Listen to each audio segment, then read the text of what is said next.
Welcome, Yes. welcome to this meeting about peace building in a post-COVID-19 world. Hazuko, what's this on the screen?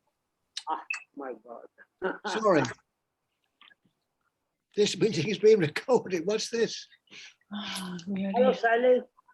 Hello, hi Vijay. Hello. Lovely to see you. Are you okay, Brian? So we can Yes, start I'm the okay. I'm okay now. Yes, I'm okay. Good. Okay, my name is Vijay Mehta. I'm the chair of Uniting for Peace, and I welcome all of you peace activists. And your driving force and passion is behind all the social change happening in our world. In fact, it is the grassroots campaigners all over the world, like the famous ones, the Black Lives Matter, Extinction Rebellion, and all that, who are on the forefront influencing policies on climate change, peace, abolition of war, violence reduction, racism, populism, and much more. And it, we are all taking steps towards building a safer and peaceful world. Allow me to say a few words about our organization, Uniting for Peace. Working since 1979, Uniting for Peace is a non-profit organization devoted to creating and promoting a global culture of peace, non-violence, poverty reduction, sustainable development. Among its core aims is establishing ministries and departments for peace, abolishing wars, militarism and armed state, including nuclear and conventional weapons, and the savings thus achieved by this reduction to be deployed for promoting culture of peace, poverty reduction, mitigation of climate change, and bringing social justice. Later in September, our organization, United for Peace, will be going to Labour Party conference in Brighton, where we get about 10,000 delegates, and most of them are peace-minded, and we will be welcoming them. And then later, we will be, in October, we'll be having, in Labour Party and Green Party in Birmingham, we will be having exhibition stands. So in October, we'll be at Birmingham, have a stand for the Green Party.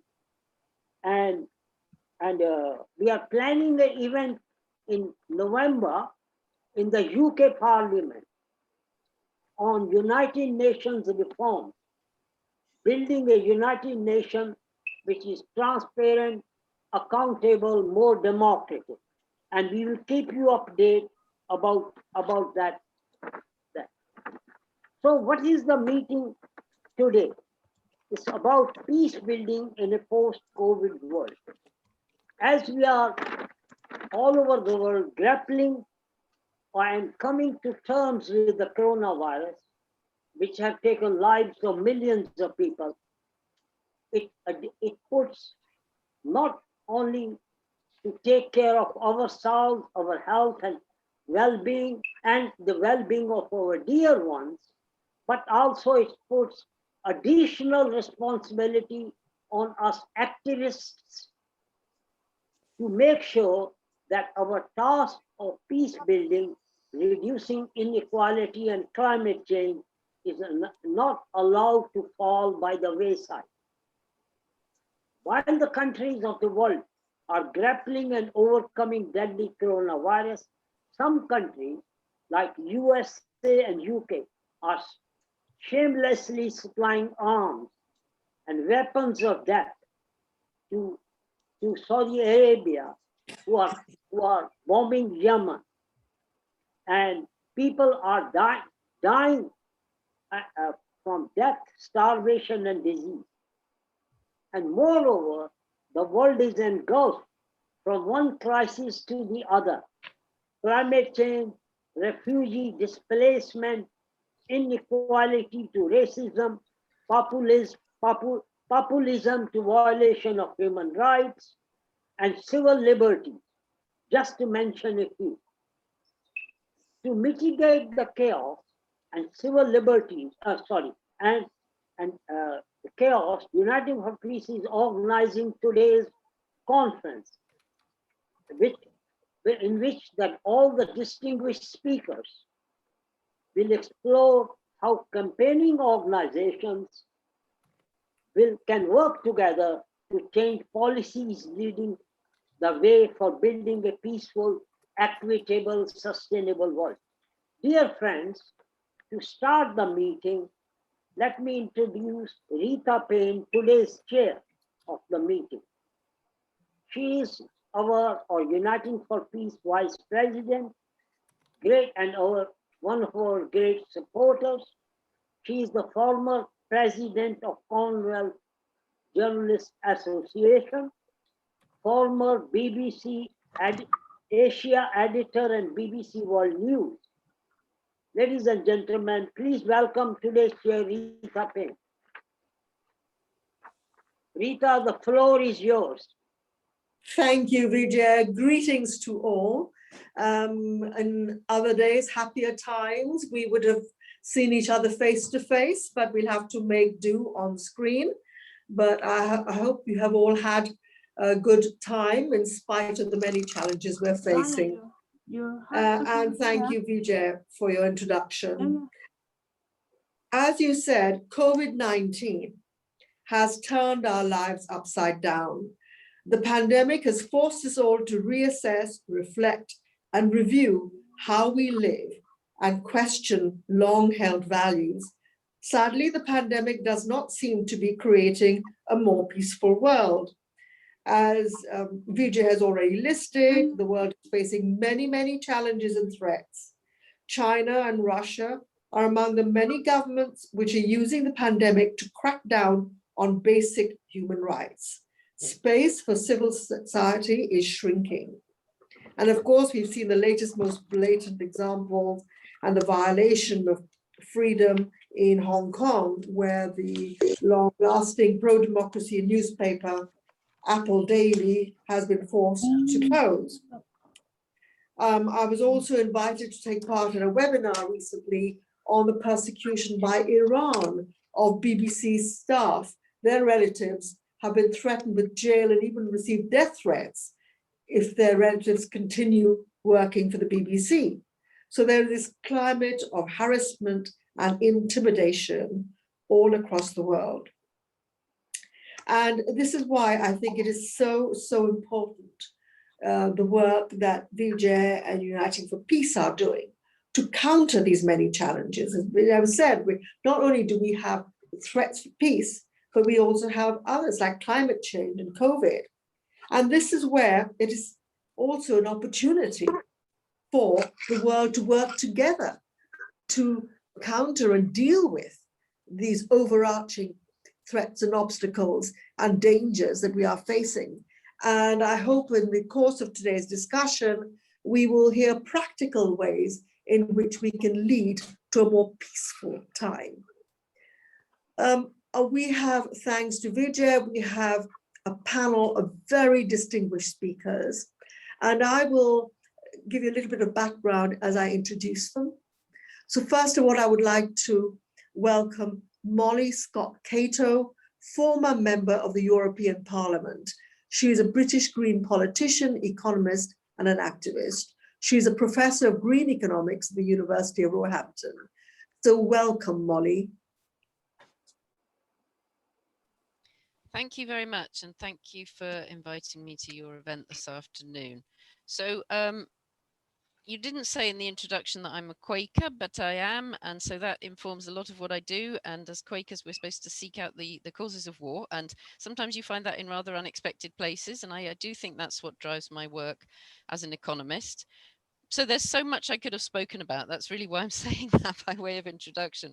And it was really nice to hear Vijay listing some of the topics that are of great concern to me and have been throughout my life. But I'm just going to say three things. I've got 10 minutes. I'm going to just talk about three things. So firstly, starting off with COVID. It has been a time of great crisis, obviously, that doesn't need saying. But I also think in the midst of that crisis, we've seen incredible silver linings and real signs of hope and possibilities for change. And so I'm convinced that actually the possibilities for changing the world are much greater than they have been for a long time. Now, obviously, in this country, we haven't got a government that's predisposed to make use of those opportunities. But if you look across the Atlantic, you see how the US president, in many ways, is making big changes, and change is possible. And we should push for really radical changes right now. And I think that the immediate threat to our life and our livelihoods that we faced over the past year has really broken through that kind of cocoon that we live with in our safe and secure Western societies. At least most of us are secure most of the time. We don't really, well, we try not to think about mortality, and we expect to have an easy and comfortable life. And this has really brought us to a lot of questions that maybe we haven't thought about for quite a long time, such as what is it about which types of work really matter? You know, actually, it's not the people who are paid the most who are contributing the most to society. What we learn is people that deliver our food and, stock the supermarket shelves and work in care homes. These people that are actually paid least in our society turn out to be actually the key workers. And I think that's, from an economic point of view, it's really important to ask questions about that inequality and how we value people in our economy. Then a lot of people have connected with nature in a way that they hadn't for a long time. When we were all locked down, there was a sense you could go out for an hour. Most people tried to find a space in nature to reflect. And I think that's really brought home to people how lucky we are if you live in a place like I do in Stroud, where there's greenery all around you, and also how that's another sort of inequality that we're really not noticing. The inequality for people like my daughter, who lives in a flat in Glasgow, and actually it was incredibly difficult for her to find access to nature in lockdown. So not only did people value nature more, but they also appreciated that it's something that not everybody has access to, and how much we all really need access to that. And then I think for many of us who live in strong communities, we really felt the benefit of those communities. I mean, within, a week before we were locked down, when we saw that coming, my street here, people set up a WhatsApp group. We dropped leaflets off with our neighbors who couldn't get out to the chemist or whatever, to the shops.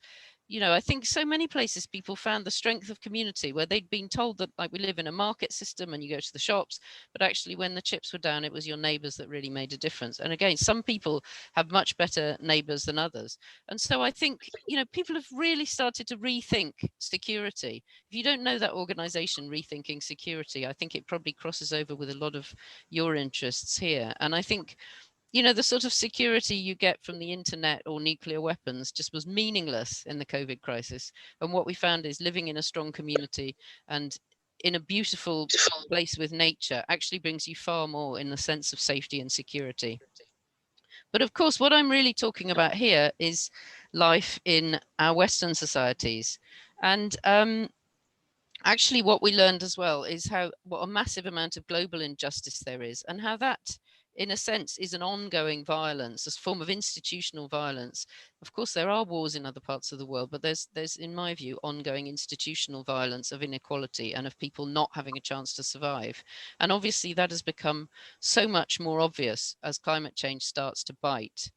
And so the really interesting thing we see is that in the midst of our security, people who do not have security are trying to come to our country, and in fact our government is pushing them back all the time. So it was interesting that when the borders closed because of COVID, we saw a big increase in people coming on rubber boats, and actually they were a lot more visible. So the migrants coming to our country from countries where there's war, or countries where climate change means they can't survive anymore, suddenly they were a lot more visible actually in the channel. And for some people that was a frightening prospect, and for many other people it was really shocking to see that we didn't have safe routes to security for people who are living in countries where the consequences of our foreign policy and the consequences of our past carbon emissions are making their lives impossible. One of the things I did during lockdown, I did actually very little. I mostly did my patriotic duty by staying at home and doing nothing, which was good because after being an MEP, I was totally exhausted. But all sorts of other people did fantastic things. I'm really impressed by the things some people did. But one thing I did do was learned a lot about how the world had changed since I'd been at school. And, you know, all the new countries that had come into existence and, you know, joined and merged and all of those things. And especially Africa, which has changed a lot and which I knew very little about. And I looked at one of the countries that I was interested in was Mali. And I read some really interesting reporting from Lise Doucette, who may have been a colleague of Rita Payne, I'm not sure. Yes, she was. Yes, she was. No. Yes.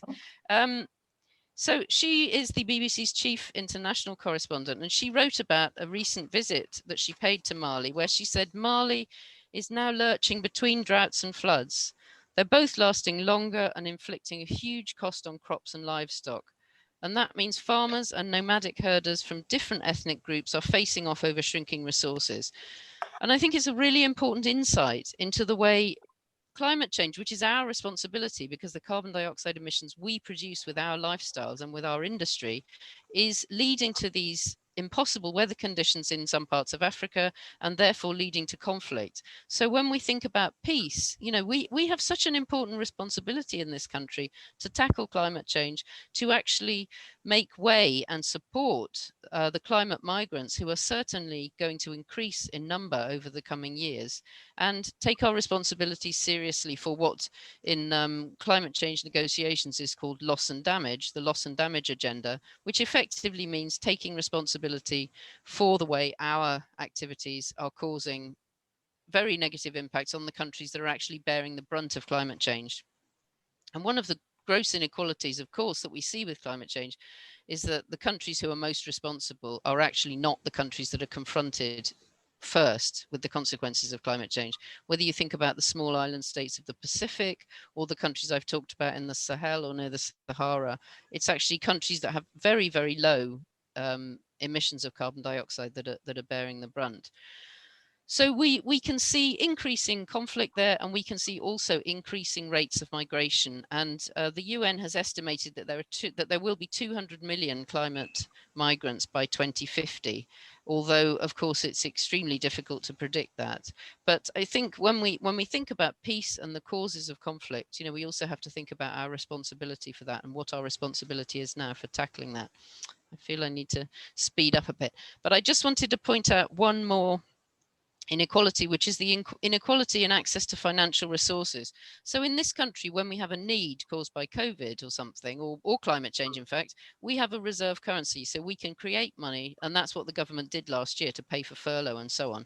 And in the US has an even more powerful currency, the global reserve currency, the dollar. So they've been able to print $3 trillion, just create it out of thin air to fund their movement towards sustainability. I mean, in itself, that's a great thing, but it creates an enormous injustice with countries who, when they want to invest money, either for healthcare or for investing in climate action, they actually have to borrow that money from us and then pay the money back. And so this inequality in the heart of the financial system is again a driver of inequality on a global scale and a driver of injustice and ultimately conflict. So when you talk about, you know, flourishing UN and the need to regenerate the UN, I absolutely agree with you. And I think I would say the same very much about the international institutions, both the World Bank and the IMF, but also the World Trading System, so that we genuinely have equality across the world. So lastly, I wanted to talk a little bit about culture wars, because I've been thinking about these a lot, because anybody involved in politics has noticed that we're much worse at debating in a humane and respectful way than we used to be in the world of politics. And I don't think this is an accident. I think it's a symptom of a rise of authoritarian politics that we're seeing across the world. And authoritarian politics always goes hand in hand with nationalism and ultimately with war. So it's something that, as people committed to peace, we really have to pay attention to. And in this country, you've seen what's called the war on the woke, you know, the idea that people who support Black Lives Matter or LGBTIQ plus rights, you know, that those people have to be disparaged in some way. And this is, when I worked as an MEP, I saw this kind of wave rising, and it was very frightening to me. And with my team, we identified, you know, how you can notice the rise of fascist regimes, which I think are now on the rise in various countries in the world. And we had public meetings organised across the West Country that I represented, where we invited academics to share their knowledge. And they were very clear that the most important thing is the way regimes target certain communities within societies. So you see that very clearly in the 1930s with the Jewish communities. You see it today with Islamophobia, and also with this attack on the Black Lives Matter movement. So when you ask what can you do, overwhelmingly the most important thing you can do is standing with those people who are the targets of the war on the woke. But of course, also this has been turbocharged through social media and also through our inability to debate freely and openly with others. So I feel we've got to a situation where people have decided what's the truth, and then they will say to you, if you disagree with me, then you're somehow beyond the pale. Whereas, and that in itself to me is a sort of breeding ground for an authoritarian or fascist way of doing politics, because democracy is about pluralism. Democracy is about listening to the other point of view and having respect for people who have different views. We have hate speech laws. We have things that are not permitted to say and violate other people's human rights. But short of that, other people's views should be embraced and welcomed, in my view. Anyway, I think I've got to the end of my time, so I'll just say three brief things, because I feel when I talk about these peace events, I say stuff that's in a way quite disturbing, because I think the situation in the world in terms of peace and conflict is quite disturbing right now. The potential for conflict is really increasing, because even though you might start out with a war of words, that is exactly where actual shooting wars start. So we need to stop it there before it becomes any worse.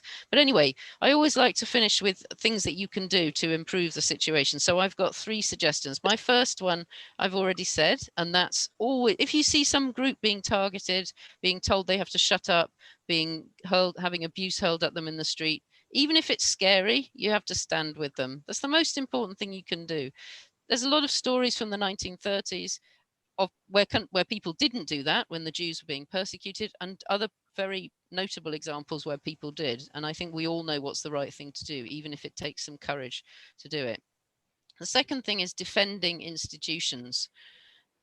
The way democracy is undermined is by attacking institutions, whether that's political parties, whether it's the BBC, whether it's the Electoral Commission, or actually even the institutions in your community, the places where people learn to interact, learn the ways of working together, your local library, your local dance club, choir, whatever.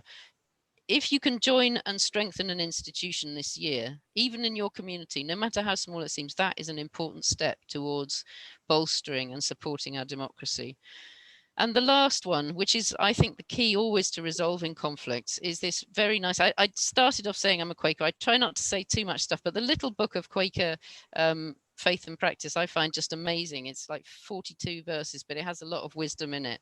And one I like particularly is the one that says, think it possible that you may be mistaken.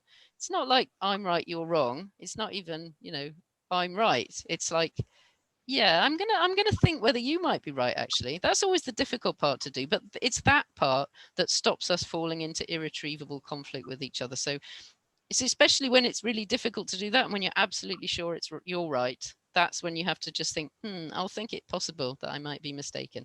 So that's my 3 tips for trying to resolve some of the conflicts we're facing. Thank you so much for inviting me. I look forward to hearing what everybody else has to say. Thank you.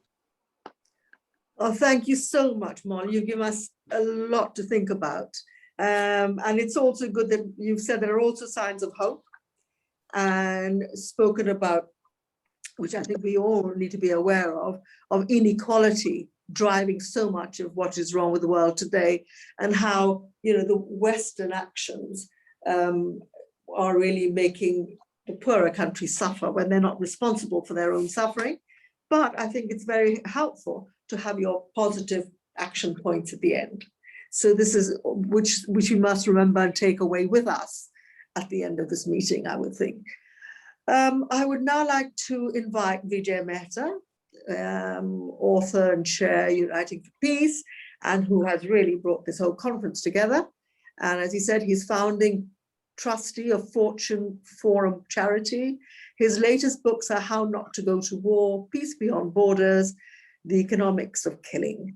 So Vijay, over to you. Thank you. Thank you, Rita, and welcome again.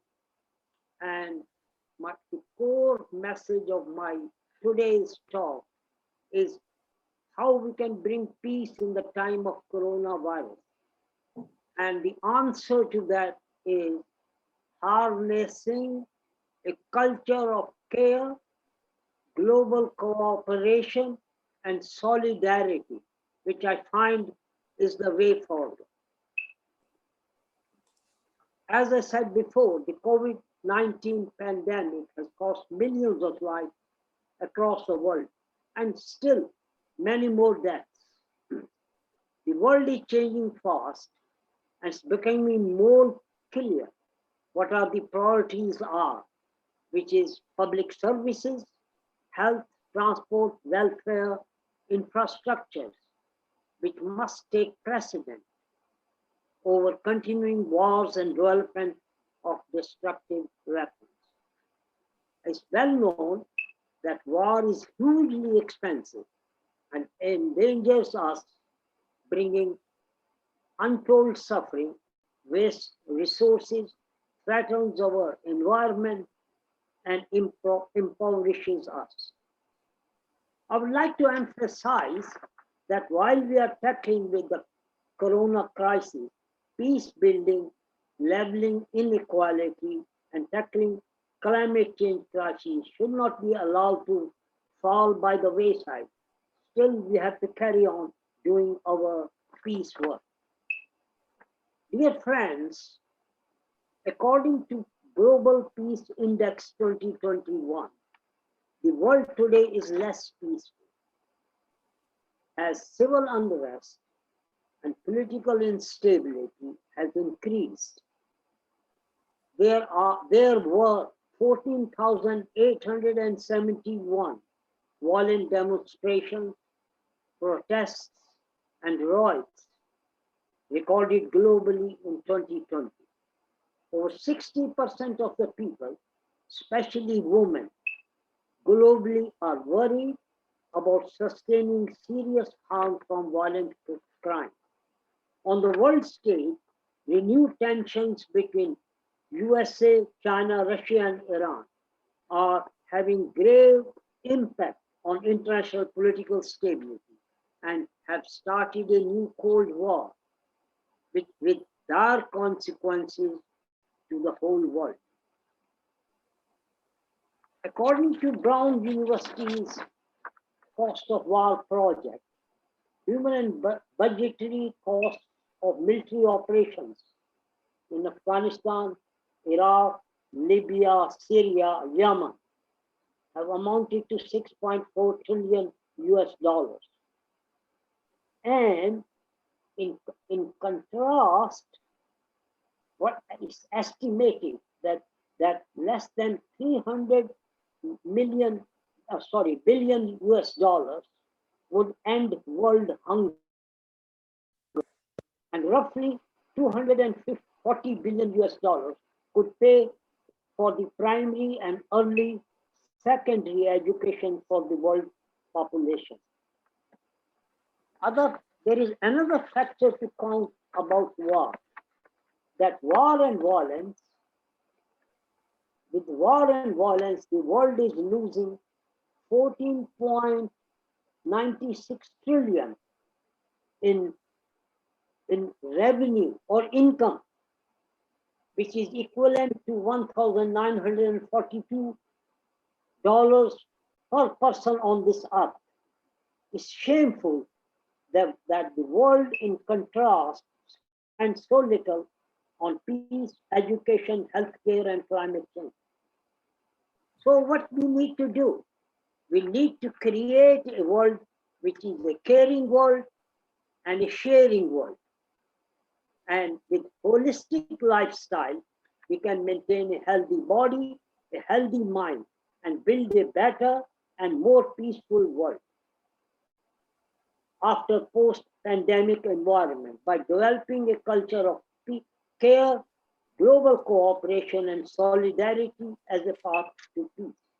Dear friends, global problems need global solutions.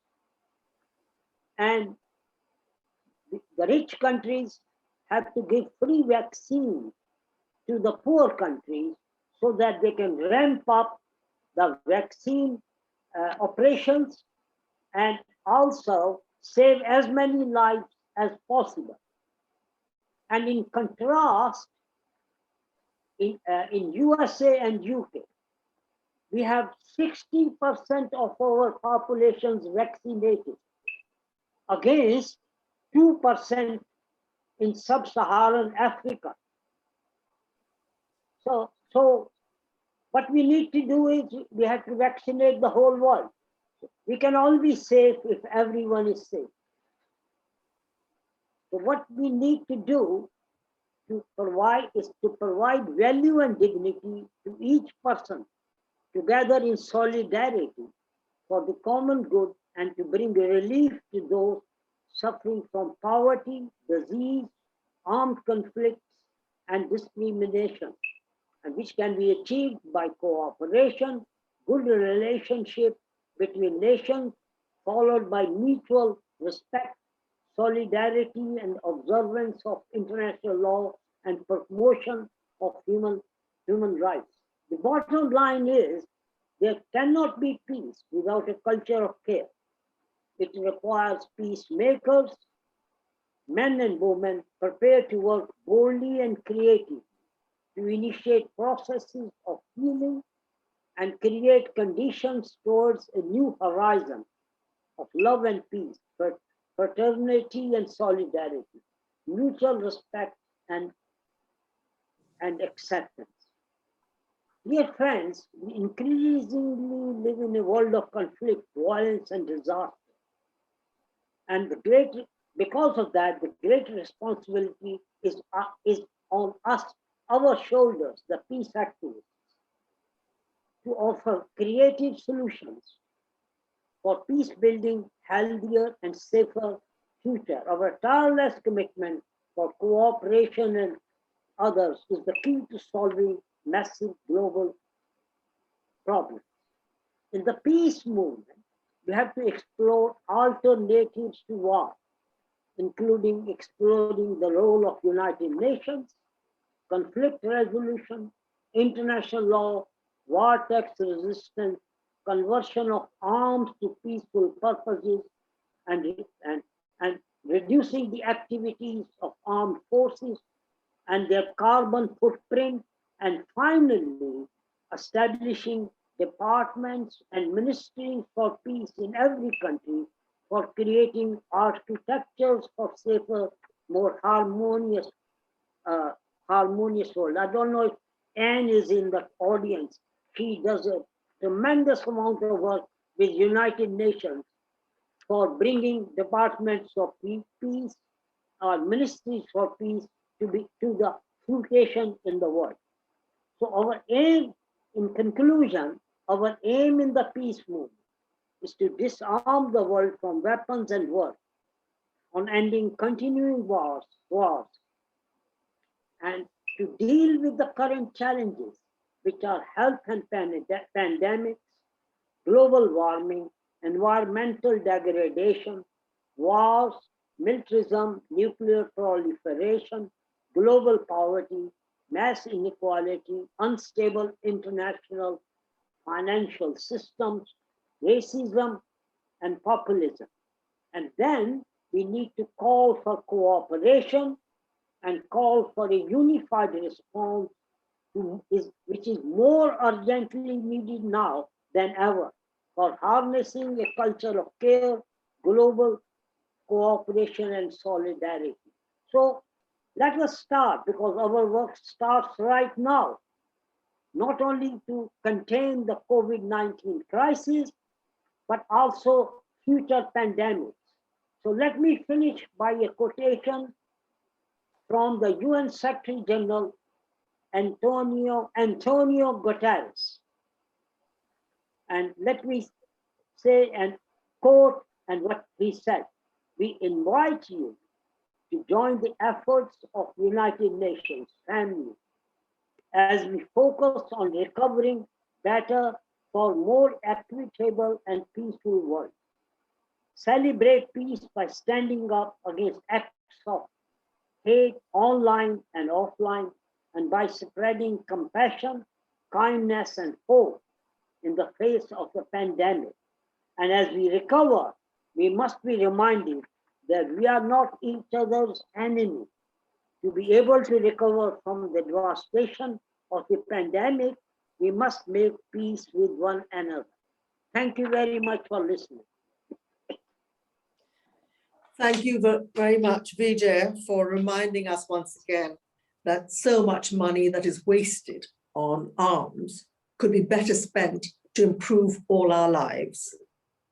And you've come up with so many ideas, and also, again, reminded the world that at this time of COVID, it's what you need global solutions to global problems. And I think you've written already in your book, and so it's also a good incentive to read your books, where you spell out the different ways that one can create a more peaceful, stable world and more equality. Our next speaker is Keith Best, former member of the UK Parliament. He is a former chair of the World Federalist Movement. He is the chair of Charity 2020. He led the organization Freedom from Torture and Survivors UK. So we look forward to hearing what you have to say. Welcome, Keith Best. Thank you very much, Rita. Well, to quote Charles Dickens in A Tale of Two Cities, it was the best of times, it was the worst of times, it was the age of wisdom, it was the age of foolishness, it was the spring of hope, it was the winter of despair. And I think we can apply those sentiments to the current state of our world during and post the pandemic. There has, of course, been a conflict of responses, ranging from vaccine nationalism to attempts through COVAX at a more philanthropic, globally equitable response. There's also been the interesting and not always amicable symbiosis between epidemiologists and scientists and politicians, and not least because their agenda has not always coincided. The purist epidemiologists appear to want restrictions on movement applied until the virus is altogether squeezed out of the system, whereas the politicians, while mindful of the need for isolation and social distancing, among other safeguards to health, are of course appalled at the public expenditure and damage to the economy inherent in that. So will life gradually return to the past normal, or can we learn from the pandemic to lead us into a more harmonized and peaceful world? The pressures to achieve the former are great. The trade wars continue as the world's two largest economies seem locked into a mutual death embrace to achieve undisputed superiority over the other. A self-styled independent Britain has severed, probably irrevocably and irreparably, its ties with its largest collective market, and is now desperately seeking allies and partners in the commercial free-for-all global environment. Apart from loss of life and livelihood, the pandemic has left a legacy of those with work or supported by governments on schemes such as furlough, getting richer and having increased savings, while those unfortunate enough to have been adversely affected by the virus find themselves immeasurably poorer, thus increasing a trend already present in global society of the polarization between the rich and the poor. That is not to deny the major achievement of lifting so many people from absolute poverty. More than a third of the world have lived in extreme poverty for 30 years ago, whereas today, less than 10% of people live on $1.90 a day or less. Between 2000 and 2015, for example, according to World Bank poverty data, 15 countries lifted 802 million people out of extreme poverty. Nevertheless, the polarization is a worrying trend. An interesting analysis of the consequences of inequality, studying those societies and countries that are both more and less equal, called The Effects of Inequality by Richard Wilkinson. Many here may be familiar with his work. He was founder of the Equality Trust and author of The Spirit Level, indicates with considerable evidence how inequality has highly detrimental effects on almost every aspect of life, whether education, mental health, employment, aspiration, etc. It's an indictment of the concept of trickle down. That is, if the upper echelons do well and generate wealth, somehow this permeates down to those lower down the pecking order. It has wider implications for the West because it represents a diminution in the middle class, whereas this is a growing section of society in countries such as China. History teaches us that most revolutions and changes in regime have been affected by the middle classes who have a vested economic interest in hanging on to what they've gained, rather than by the dispossessed or the elite. Perhaps China should be wary. It's become axiomatic to hear epidemiologists, scientists, and even politicians now mouth the slogan, "No one is safe until everyone is safe," something that Vijay referred to a moment ago. It is applied, of course, to the need to extend vaccination across the world and not to approach it in a narrow, nationalist and selfish way, so that only the rich countries which can afford to purchase or have the manufacturing capacity give it exclusively to their own citizens. COVAX was a start, a commitment to share the vaccine, although unenforceable and reliant on the voluntary donation of vaccine by those countries and in those amounts to which they had committed. The recent G7 took this a stage further by reiterating the commitment, although one has to bear in mind that much of this applied to an endorsement of earlier commitments and indeed of actual previous transfers of vaccines. The system is not perfect and has the added problem that apart from there being no stimulus to abide by the commitments, save the donor country's international reputation, with many people in parts of the world where the need is greatest still being reluctant to have the vaccination, some vaccine which cannot be stored properly in such countries has already gone to waste. We should not be curmudgeonly about what has been achieved, however, as it augurs well for the possibility of greater global cooperation on health issues. Organizations such as the World Federalist Movement, mine, can agonize over whether and what further power should be given to the World Health Organization. Certainly, in my view, there needs to be a greater authority to inspect and give early warning of any pandemic outbreaks so that the world can prepare, even if the nations will balk at an international organization having any power of coercion over a sovereign state. I wish, however, to take the argument to a different plane, as we need to see this, as Rita said, as an opportunity as well as a warning against action. The slogan, "No one is safe until everyone is safe," or a variant, can be applied, of course, to most, if not all, of the global issues that confront us, whether climate change, poverty, access to nutrition, potable water, general health care, education, employment, reduction in international tension, small arms and weapons of mass destruction, and the list goes on. We should adopt it as a simple way of transmitting the message that global humanity is in this together, that we are indeed our brothers and sisters keepers, that our obligations go way beyond national borders, and that even if out of basic self-interest, one person's suffering in another part of the world impacts on us all. The parochial attitude towards development assistance and investment, for example, is that the money can be spent better domestically. But the more enlightened and informed approach is that lifting people out of poverty and increasing their purchasing power has a direct impact on the wealth of other nations, apart from any philanthropic considerations. In health, there should not even be this bifurcation of opinion.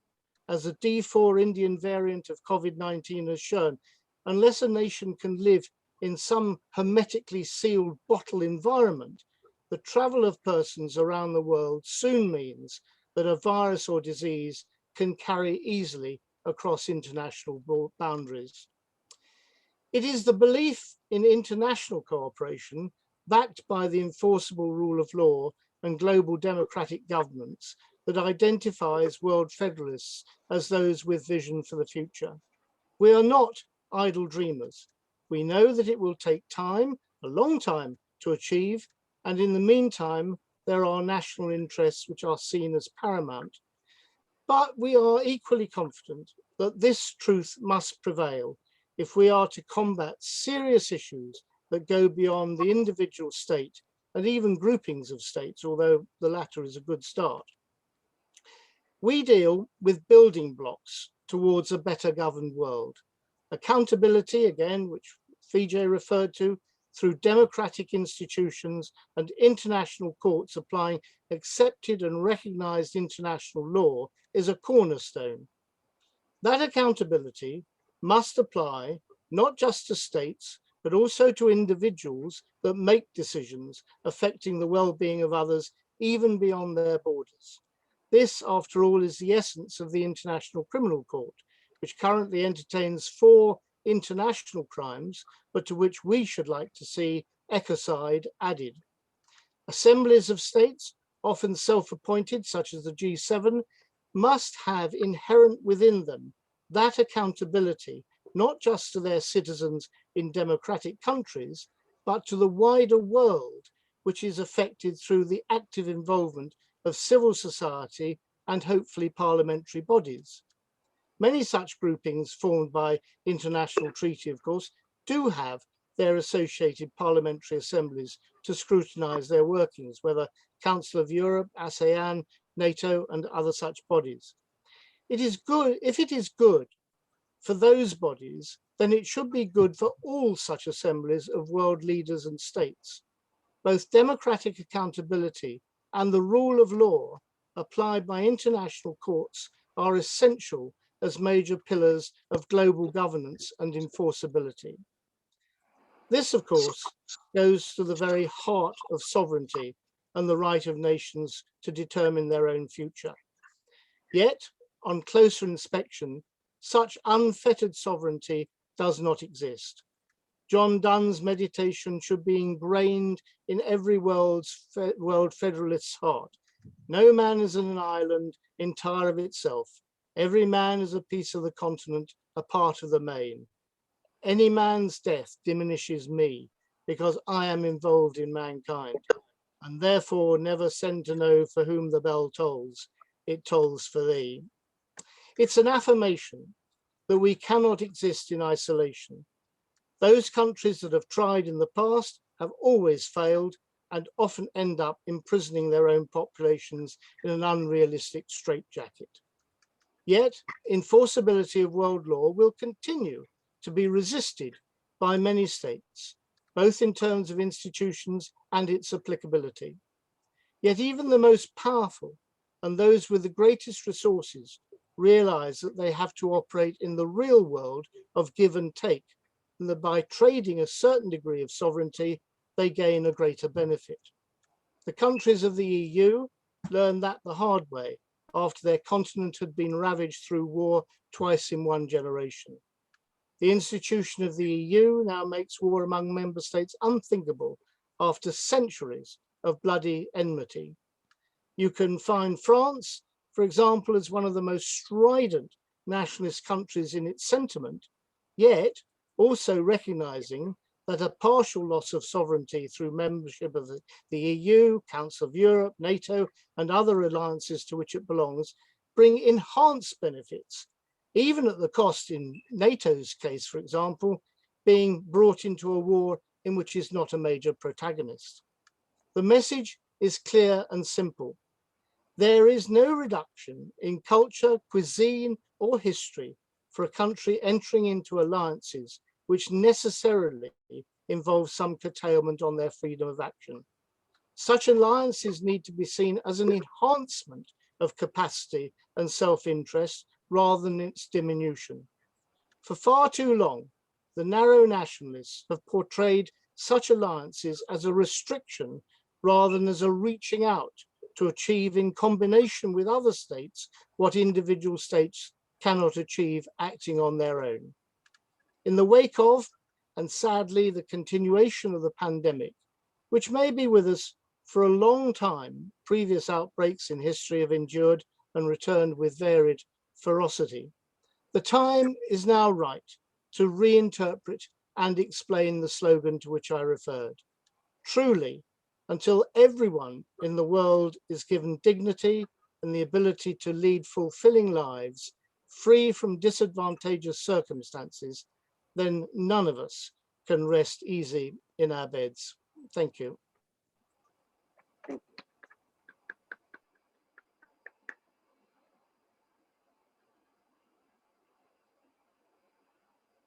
Unmute. Unmute. Thank you. Yes, sorry about that. Yes, thank you, Keith, for making us aware that narrow nationalism is not the way to deal with the threat we're all facing from COVID, and also pointing out, the dangers of vaccine nationalism. And, again, reminding us all that really the way to work together now, it's more important than ever, is to support state and international democratic institutions. No doubt we will be coming to many of these points later in the discussion, but now I will move on to Reverend Brian Cooper, Vice President, Churches and Interfaith Secretary of the UFB. He is the former coordinator of World Disarmament Campaign, Uniting for Peace, and writes for various journals. So welcome, Brian.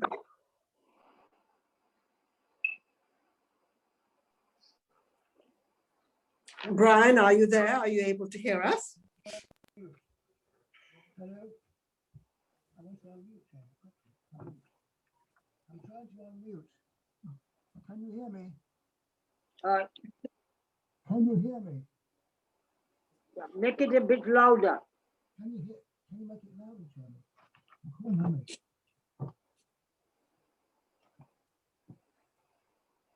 Too many technical problems.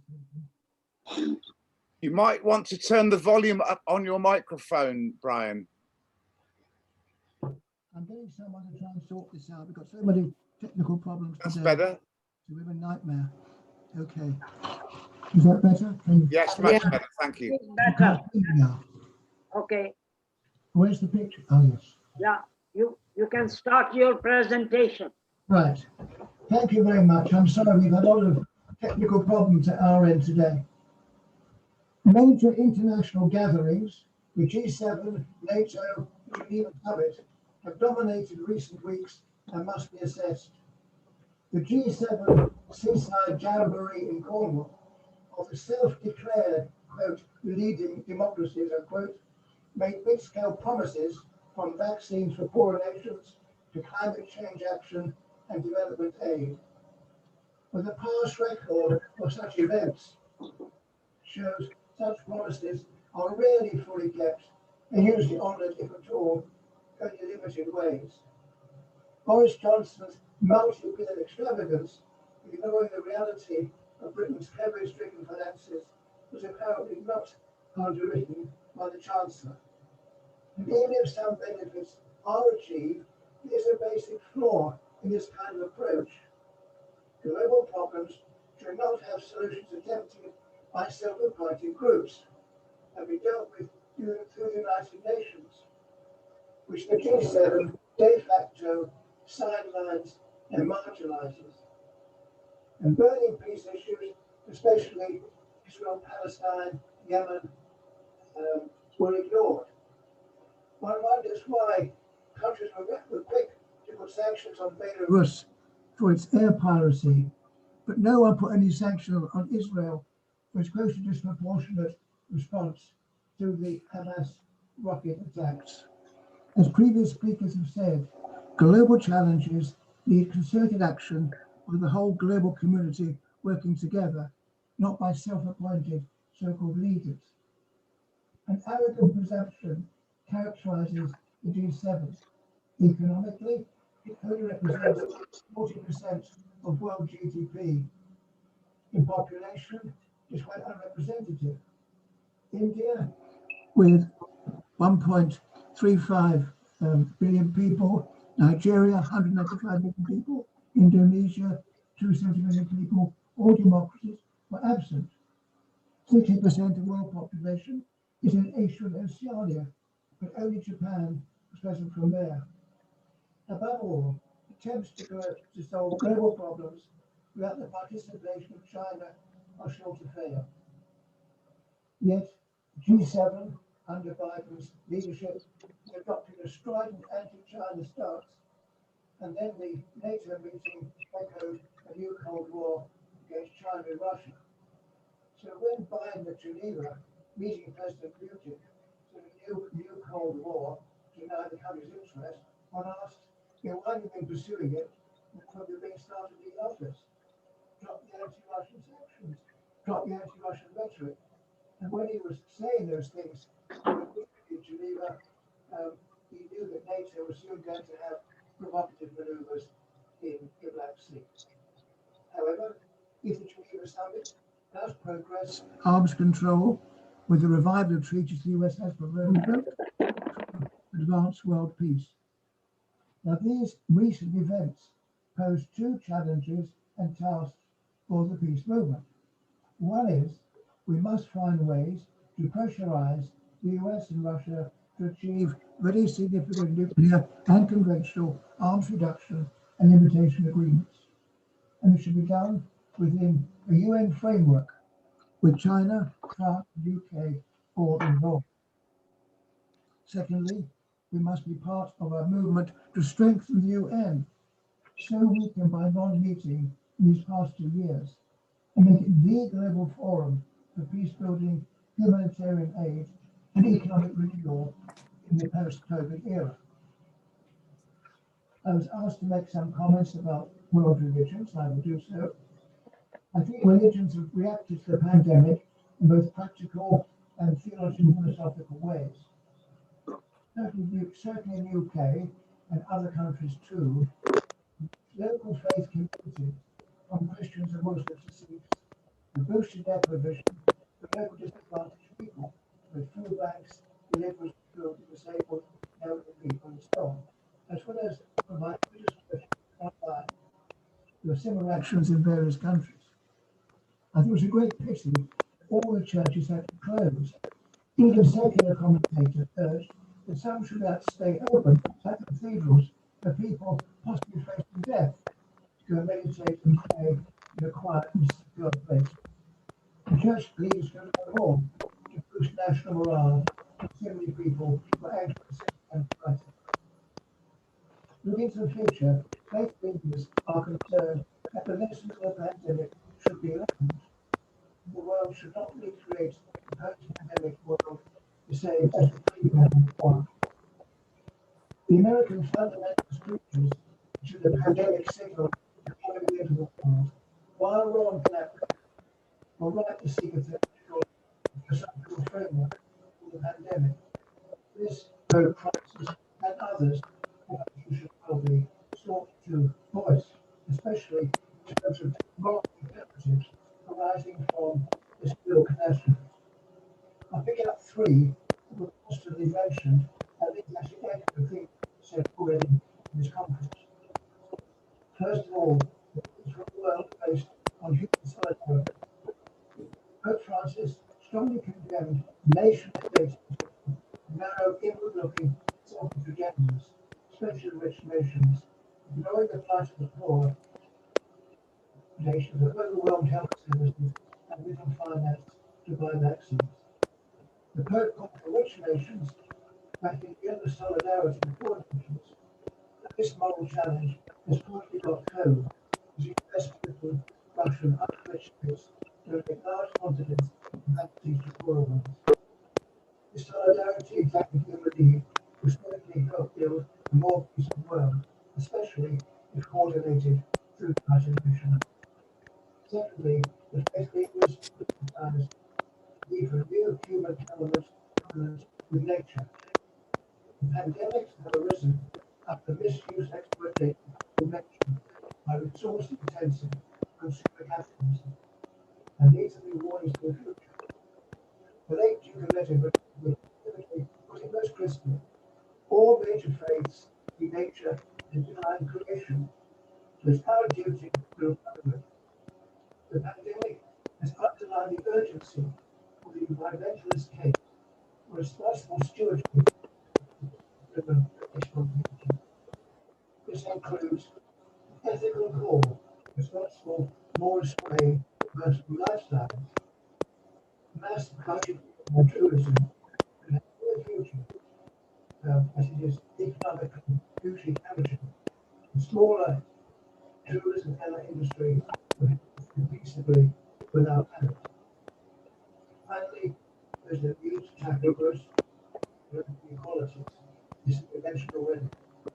Third crisis is rated against three regional reasons of solidarity of the country, underscored that the pandemic has revealed gross inequalities across the world, already fueling regional conflicts.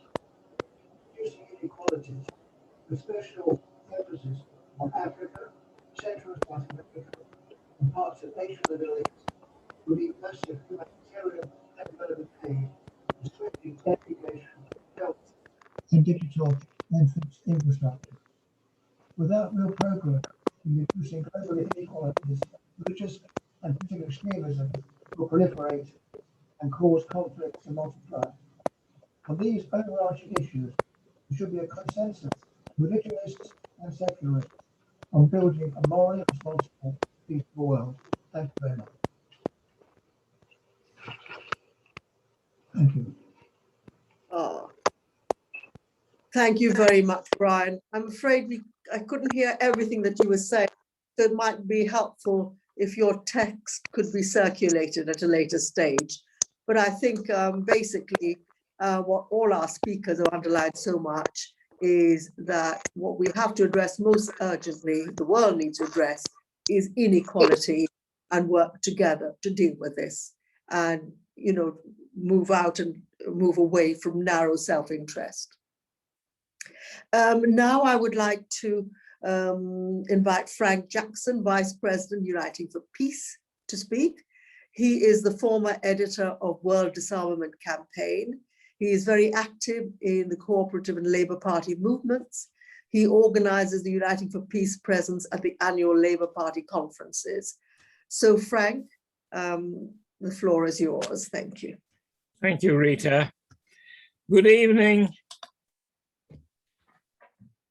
In 1945, the UN was founded, in the words of the preamble to its charter, to save succeeding generations from the scourge of war. Vera Lynn, who died last year at the age of 103, sang of love and laughter and peace ever after, tomorrow when the world is free. The Labour Party manifesto for the 1945 general election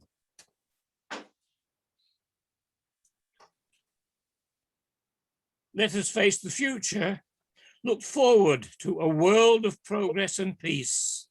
And I made my first minuscule contribution to achieving that vision. The following year, 1946, the UN General Assembly, in its first ever resolution, voted unanimously for a total ban on nuclear weapons.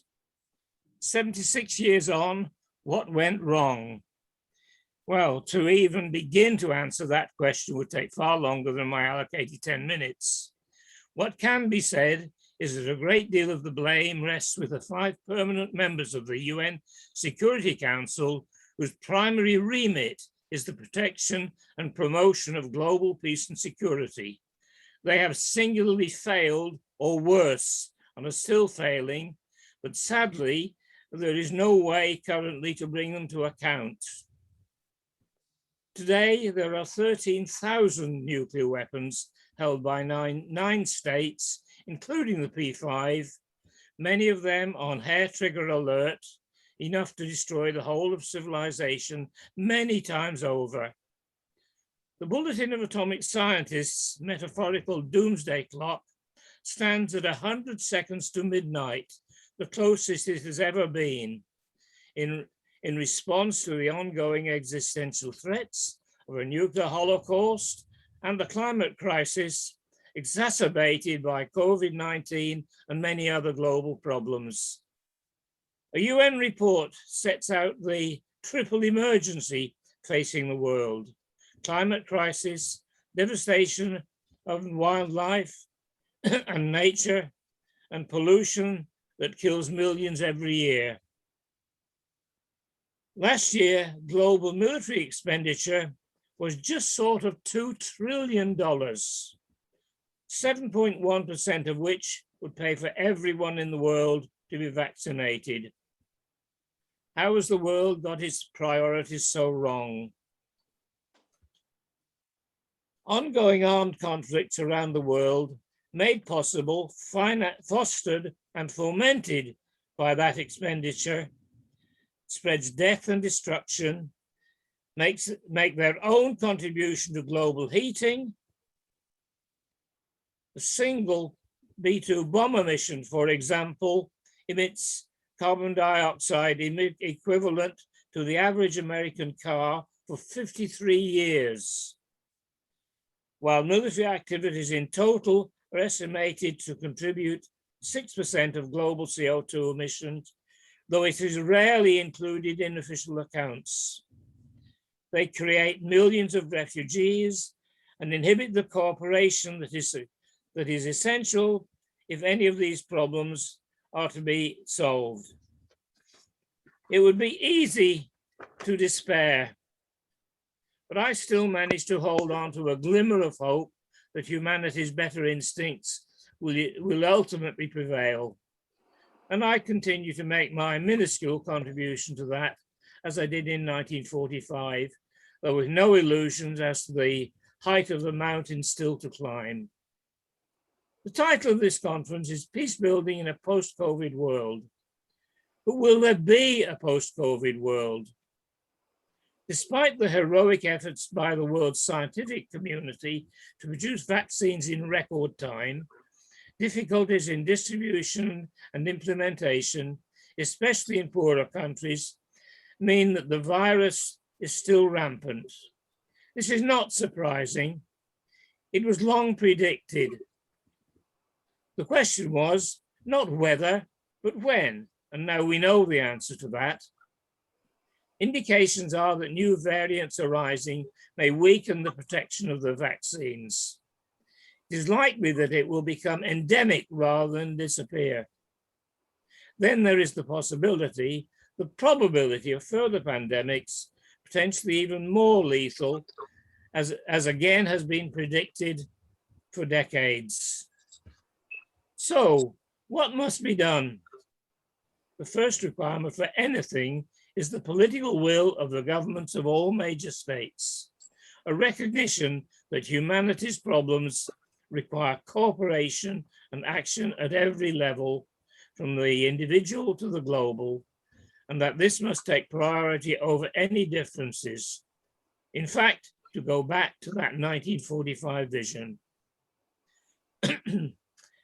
There are many unpleasant regimes in the world and justified criticism of their actions and policies, but recognition of a common interest in human survival should surely enable at least a minimum level of cooperation on these issues.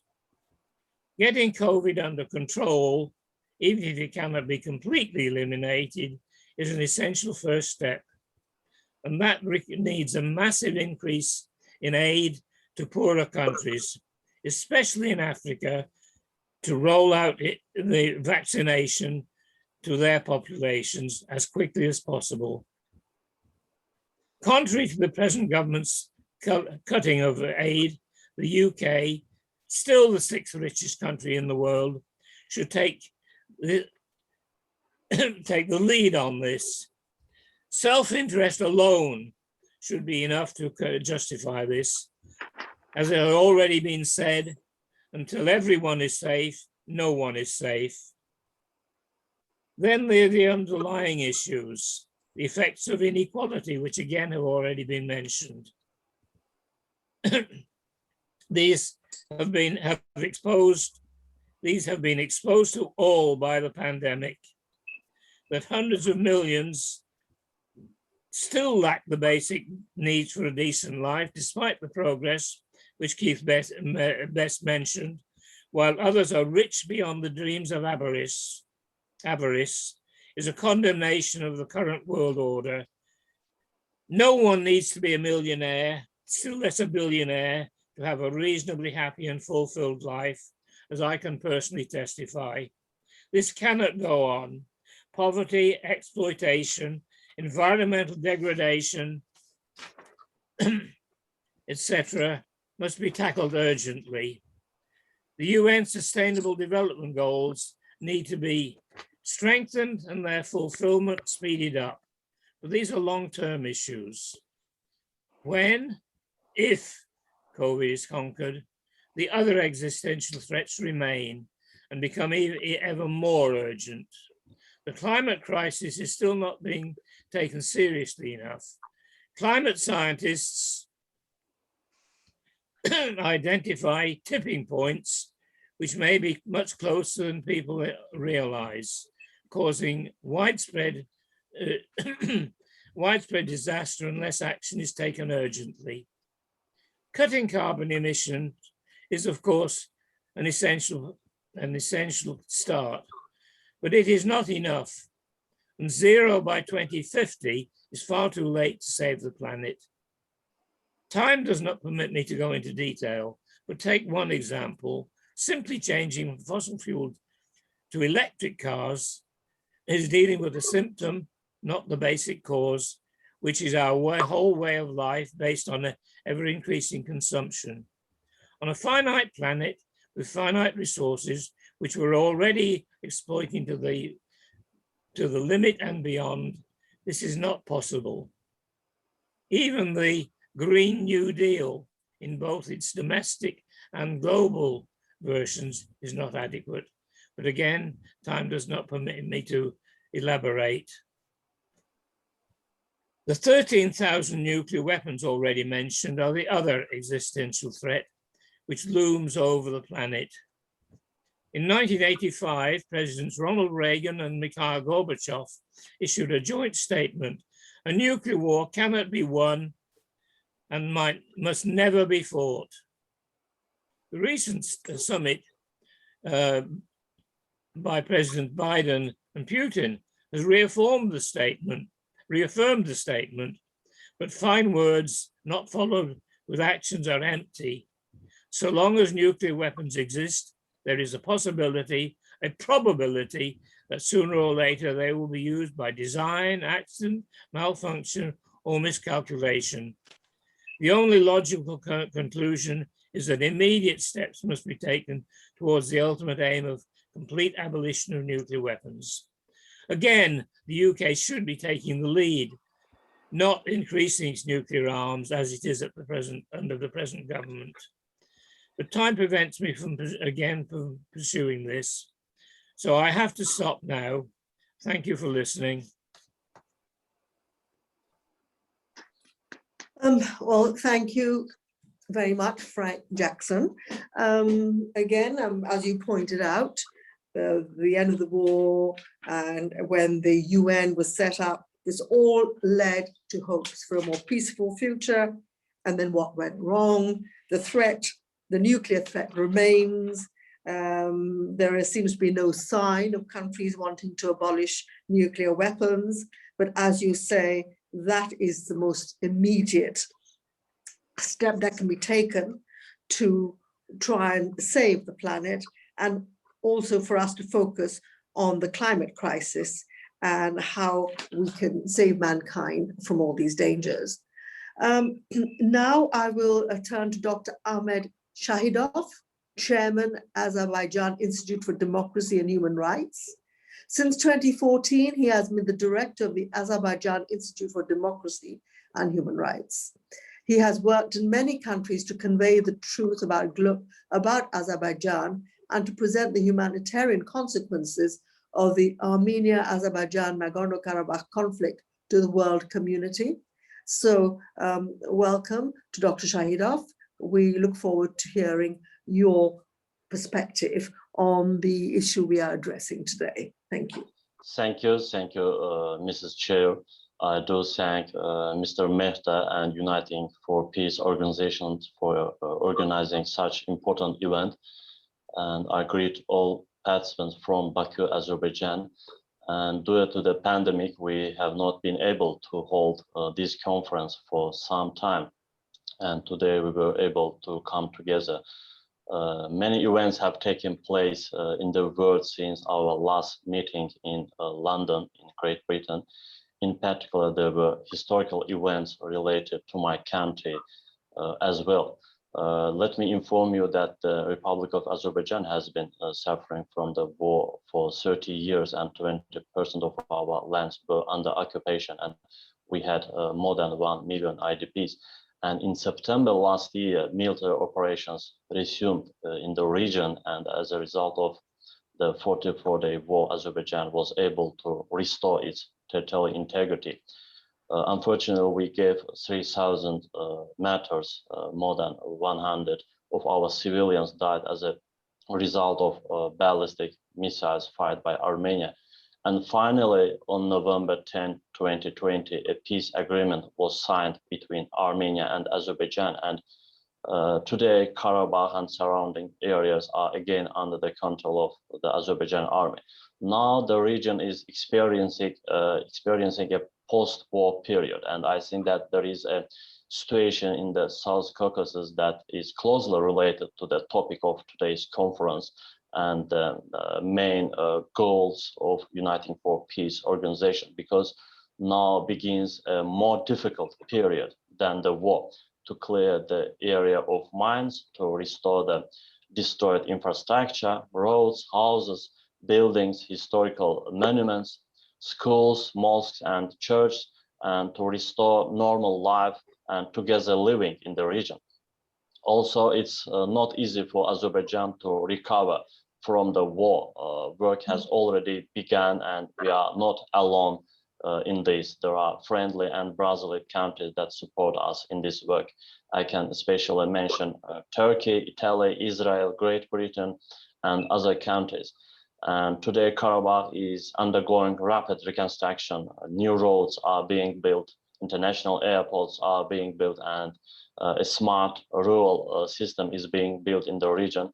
At the same time, the peacekeeping mission continues, because Azerbaijan wants to establish friendly relations with all its neighbors. We also intend to establish good relations with Armenia and take joint steps for the welfare of the region. And the war of the last 30 years has shown that no one benefits from the war.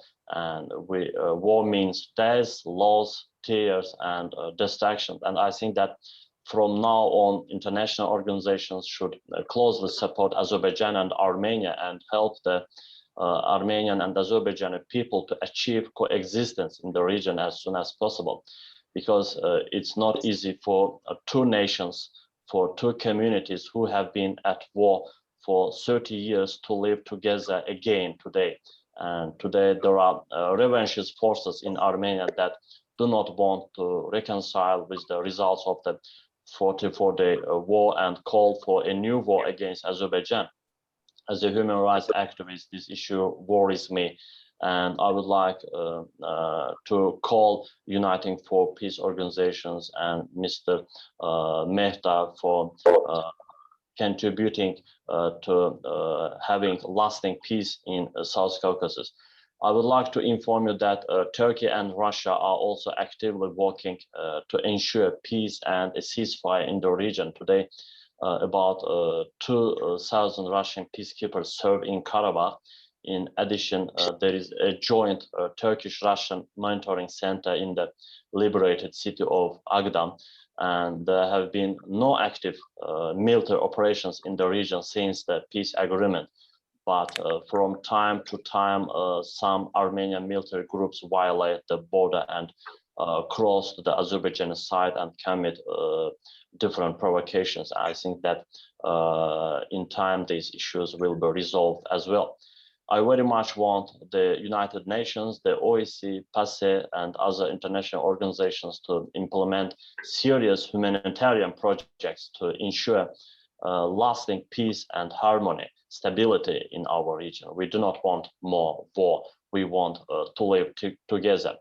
I would like Mr. Mehta and the Uniting for Peace platform to pay special attention to this issue related to the South Caucasus as well, because the lasting peace between Armenia and Azerbaijan can be an example for other conflict zones in the future.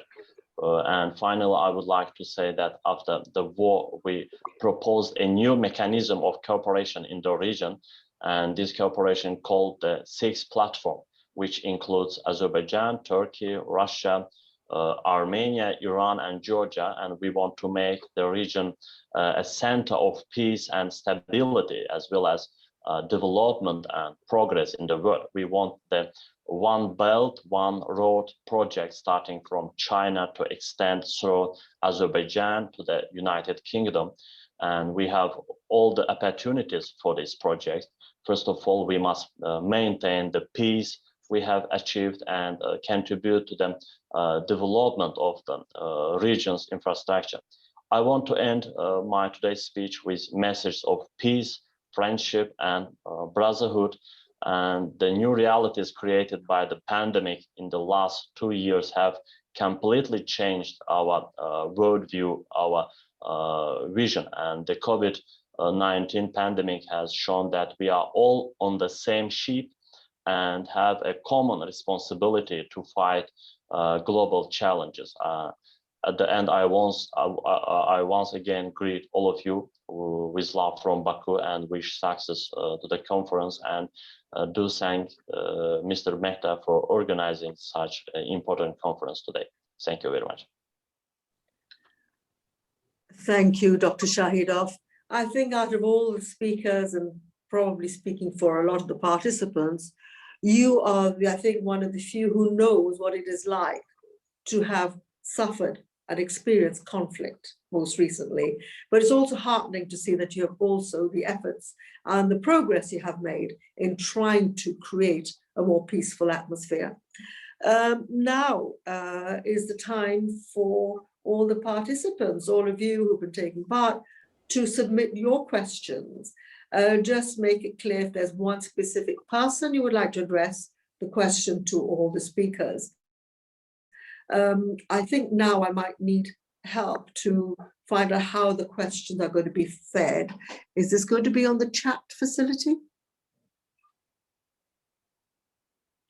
You can either write your questions in the chat facility, but it's probably easier if you either physically put your hand up or click on the reactions and put your hand up, and then just ask it verbally, because that seems to work a bit easier. Okay. So, okay, if anybody wants to raise their hand, I haven't seen any hand raised, but Yeah, I've got one, Ravi Kumar. okay, Ravi Kumar, are you able to connect us? I am. Thank you very much. Very interesting presentations, very educational, very informative. I was just thinking about COVID here in the UK, and one of the positive aspects that came out of it was the PPE initiative, when the government announced that it needed PPE equipment, and you had suppliers from other sectors that were able to get involved. And it just showed that when a solution was needed, the relevant stakeholders were able to come together. And I was applying this to the international situation, international poverty and peace. And I was wondering why something like this hasn't come out for many of the issues that we are facing across the globe and the planet. You know, at the same time, you've got the government, which is cutting back international development aid, which gives a sign, you know, in any case, you know, by their actions in terms of what they're doing. But you would have thought that from COVID, it would have led to new initiatives, new partnering, you know, new stakeholder groupings coming together where they could address, you know, poverty, access to food, access to water. Do you think there's any potential something like that may come out of the pandemic? Well, what do you think, Keith? Do you think you're best placed to respond to Ravi's comment and question? Well, I don't think I have any greater insight than any of my colleagues who've spoken, but let me say this. I think what has been of particular interest, apart from what Ravi says, is the way in which the the vaccine companies internationally have worked together. And of course, there have been calls for the relaxation of international property rights and things of this nature. But actually, if you took away IP rights, that would not stimulate, but would inhibit those companies working together. I mean, they work together because they actually are protected in terms of intellectual property. And although I'm no great apologist for unbridled capitalism because it wreaks great havoc, I do support the concept of social capitalism, and I think that's really important. And I think what we need to see, and in a way the pandemic has opened the opportunity for this, is a greater cooperation between the state and the public, and the commercial private sector. Where governments actually work more closely in cooperation with the private sector. I don't think that if we'd had a different system from the one we have, we would have seen vaccines arrive quite so quickly. I mean, the one story that is amazing, that really doesn't get enough publicity, is the extraordinary way in which we've managed to get these vaccines produced by several actors on the global scene. I mean, when this pandemic first broke out, and we can all remember it, people were saying it can take 10 years before you actually get a vaccine. And what we saw was in just over a year, some vaccines started coming out. Now, whether that augurs well for the future in terms of future pandemics, I don't know, but I think you do need to see this close cooperation between the commercial sector and the state sector in order to ensure that those things can happen in the future and are not stultified by that. Could I turn to Molly Scott-Cato, with your experience as a former member of the European Parliament and the British Green Party, do you have anything to add to Keith's comments and to Ravi Kumar's pointing out that actually the vaccine has been a success story? Well, I would agree with what Keith said about the extraordinary speed with which the scientists have worked, but I think at the same time we've seen how that's been blocked by international property laws, so and indeed by competition over the vaccines, and indeed by the politicization of this. So I saw today that Germany's actually overtaken the UK in the number of first vaccines delivered, but in the UK, you know, it was made a cause of nationalism, which I thought was a sad thing to see. And also, of course, other countries that could be manufacturing the vaccine that have the facilities to do that are not able to do that because the design of the vaccine is protected by this international property law. So I have argued from the start that we should have what's called a TRIPS waiver. So the World Trade Organization obliges those who design vaccines to make the knowledge to produce them available free on a global basis. And I think that is something that we could then argue in other sectors as well. So, you know, in the area of climate change, for example, we could argue that one way we could recompense the countries that we've done so much damage to by our past CO2 emissions is to allow them to have free access to the technologies that would enable them to install renewable energy, or, you know, the other things they need to do. So to me, the control of knowledge is one of the reasons why poverty and inequality persist. And I think we can see that with the COVID vaccine, and we could make the same argument for a lot of other knowledge and technology, which at the moment is privatized and enclosed in order to enable companies to make, you know, global companies to make profits rather than being for the benefit of global citizens. And that's even true when the knowledge was developed with public money, which was the case with vaccines, and also often the case with the other technologies I'm talking about. Money given to academics in universities who develop these ideas, and then they're captured by private companies who then profit from them, even when that means the death of people in poorer countries. Thank you very much. So I've got a few questions I can see. First of all, Bernie Holland would like to make a comment on the vaccine. So if you can keep up. And then we've got Peter. And after that, we have Rox from Educating Beyond Borders. So shall we first go to Bernie? Thank you very much. Thank you, Rita. Rita, can you hear me? Thank you, Rita. Yes, yes. I can hear First Brian of all, at the moment. I can't hear me. Could you ask them to mute, please, Rita? Well, could you mute, please, so that we can hear Bernie? Could you all mute? except for Keith Best, because I'd like to address a question to Keith. Okay, Keith, you're the only one to unmute, who had been requested to unmute. Thank you. Well, first of all, Keith, I had the pleasure of meeting you at the event. I remember well that wonderful conversation we had. Secondly, I'd like to congratulate you on your presentation today, which I thought was very well researched. Here's my question to you. I would like to ask you if you think I'm being misled, all right, in what I'm going to present to you now. In the Gamelin Institute in Russia, they produced 4 different types of vaccine. The most well-known one is the Sputnik vaccine. I have been informed that this vaccine has been distributed to Brazil and other countries where it has had a very high efficacy rate.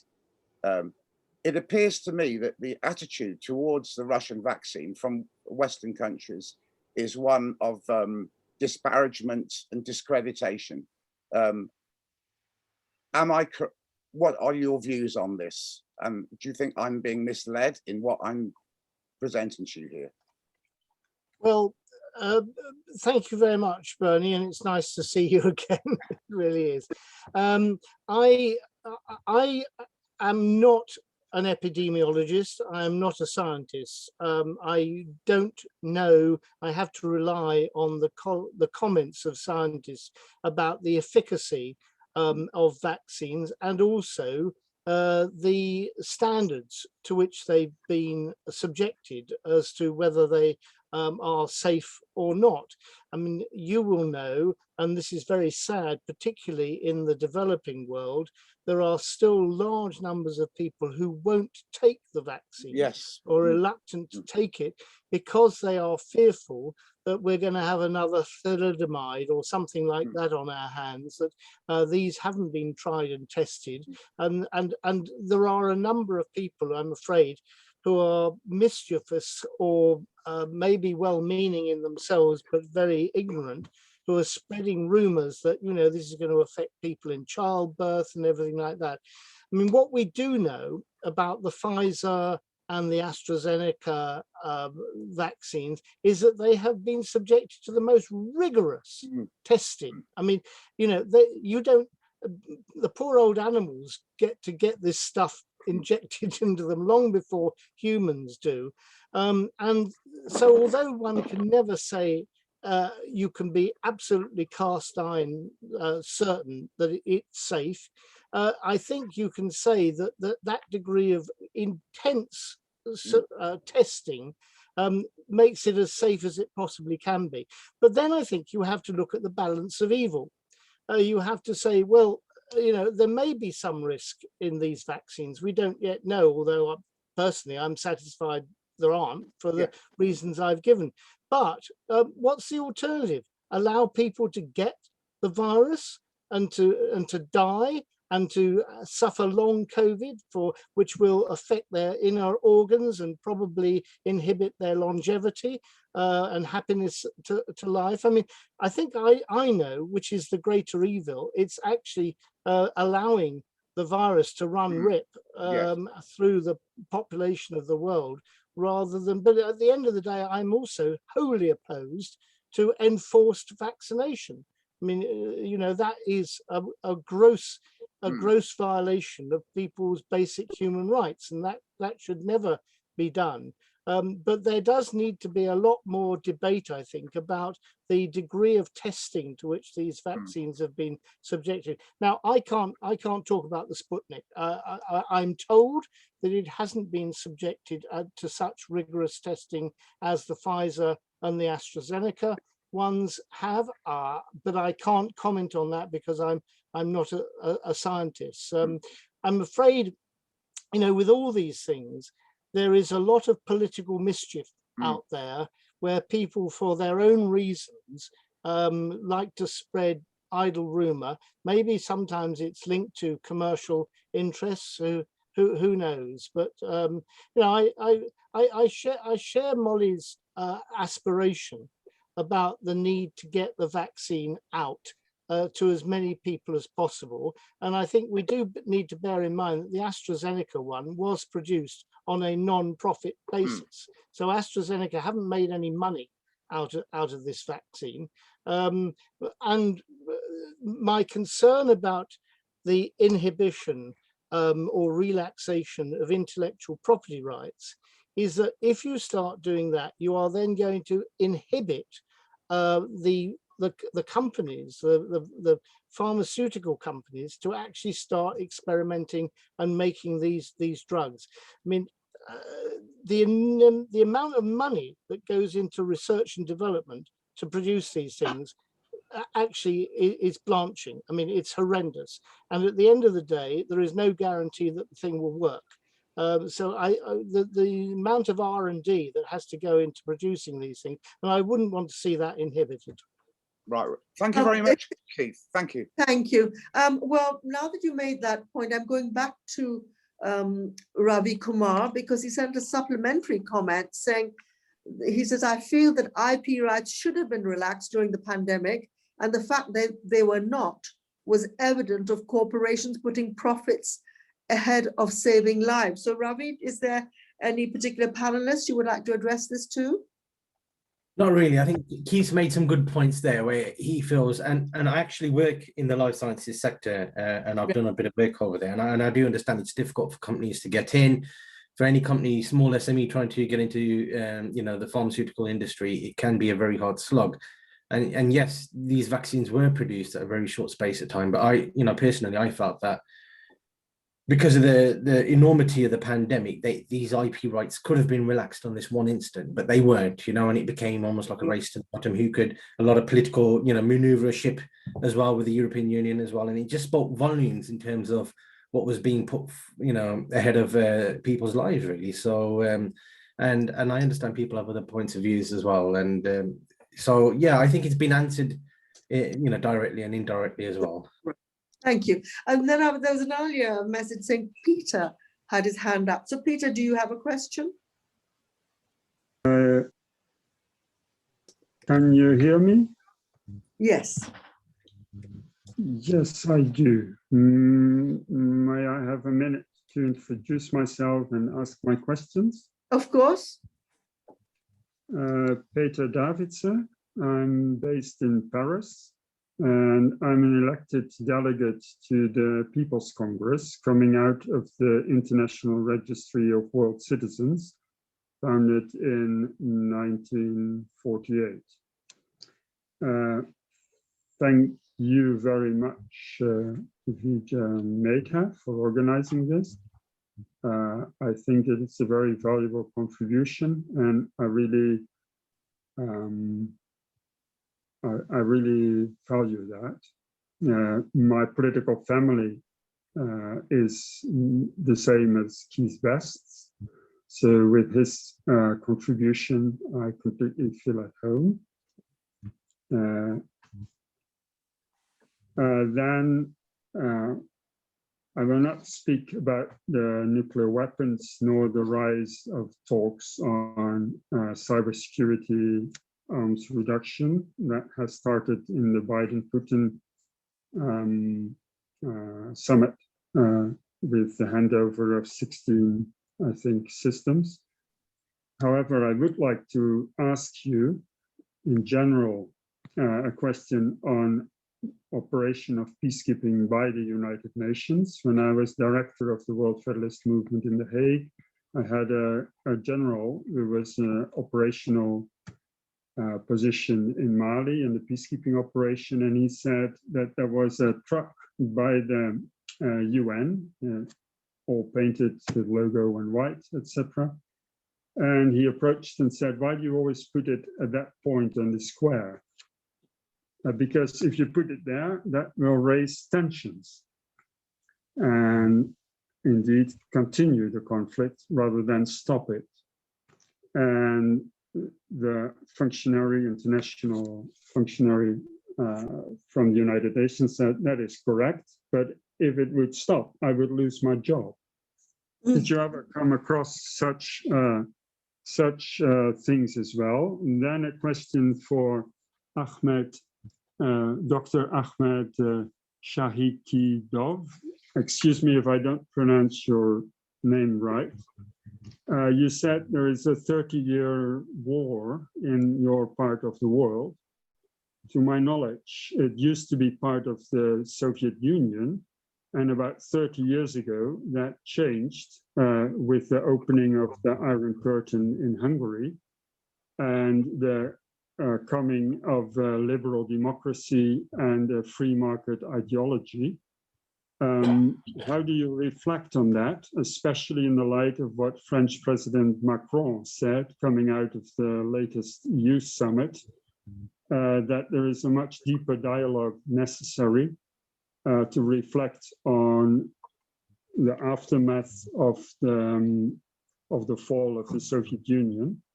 I fully agree with the need to have an alliance of democracies and that there is a rise of authoritarian regimes. However, if you look at the Freedom House numbers, then the autocracy is not at all at the level that it was in 1989, except when you really follow Freedom House, where they manufacture a real very fast decline, which is kind of doubting whether it's scientifically correct.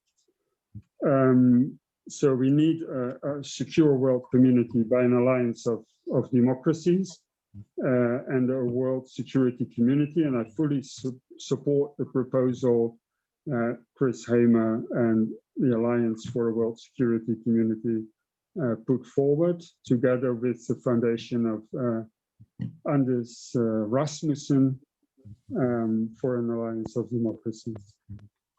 Then I also have a question for the British among you. How do you evaluate the threat of peace breaking in Northern Ireland? And thank you very much. Quite questions.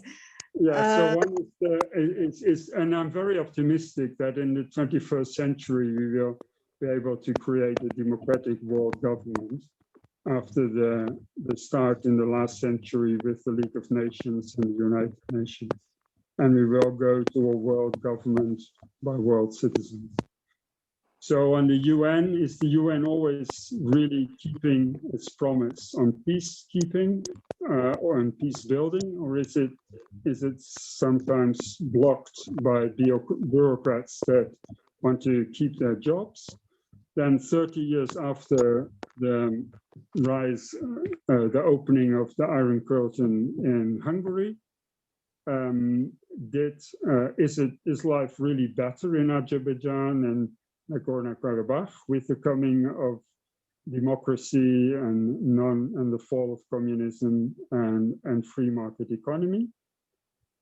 And then Northern Ireland, do we need to really expect outbreak of war again, or can we be assured on the continent that you will be able to keep the peace?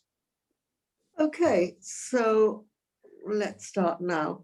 First of all, you've talked about the UN, and in a way, are you trying to say is peacekeeping becoming a form of livelihood and you know, people relying on peacekeeping? Is that correct for their jobs?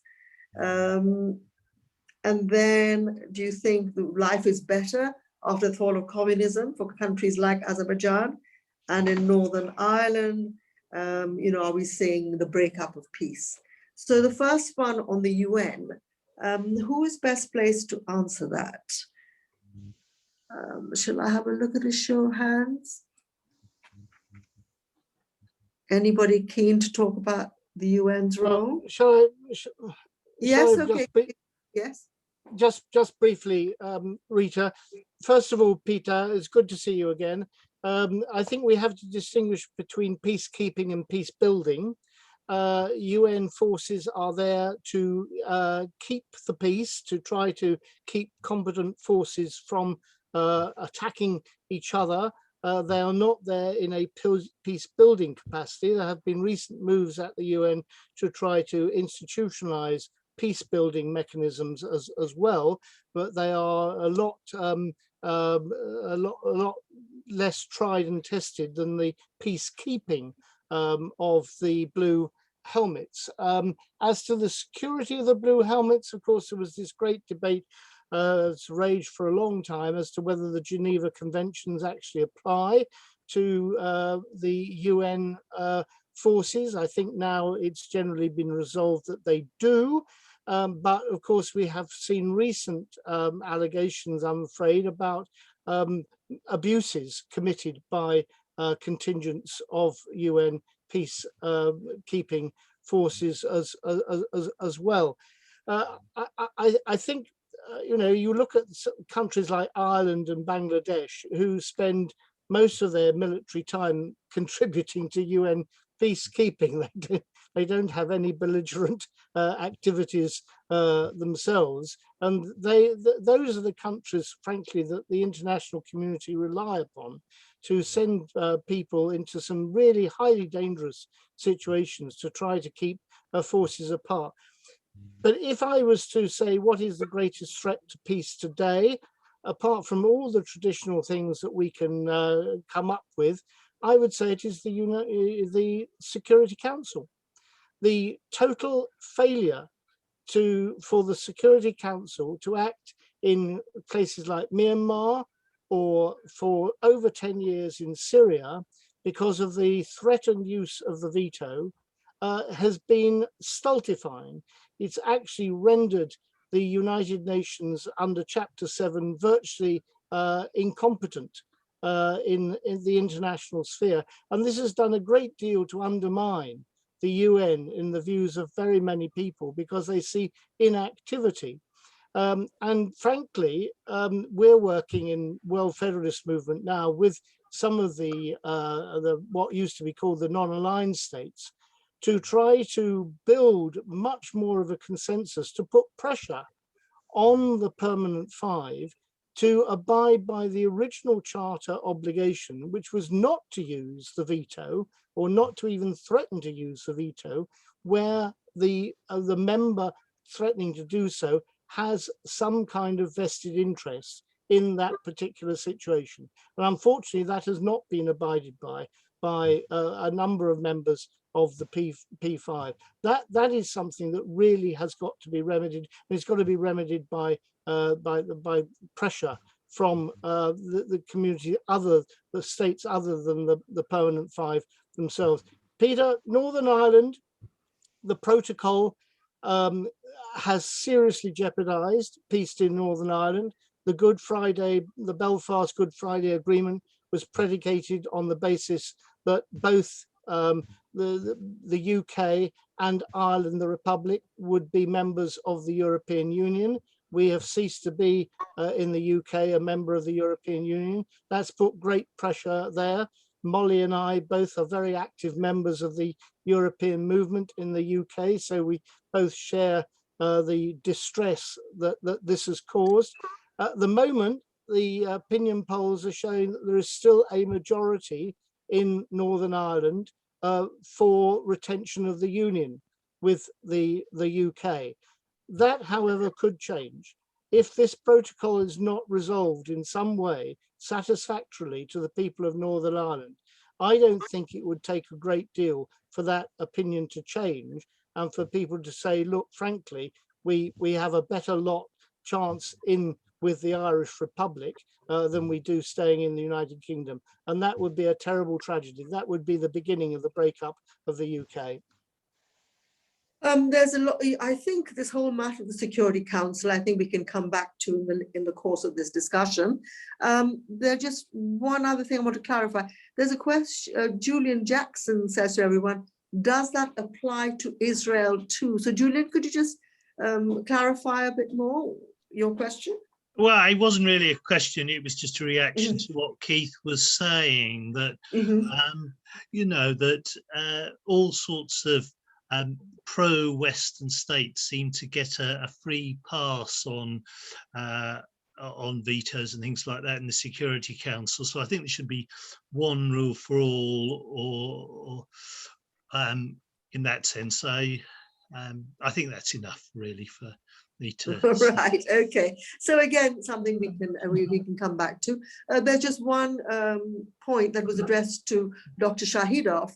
That was, has the fall of communism and the emergence of the new states, do you think has that made it more peaceful? What's your view on that in these new democracies? Yes, thank you for your question. As Mr. Peter Davids mentioned, case of Azerbaijan and peace building process in South Caucasus. After a first peace agreement between Armenia and Azerbaijan in 1994, about 27 years, we tried to actively participated in all international organizations, applied to UN, to OSCE, PASE, about the demanding the rights of Azerbaijan, because there are completely, we have rights of territorial integrity, and the territorial integrity was violated for 30 years.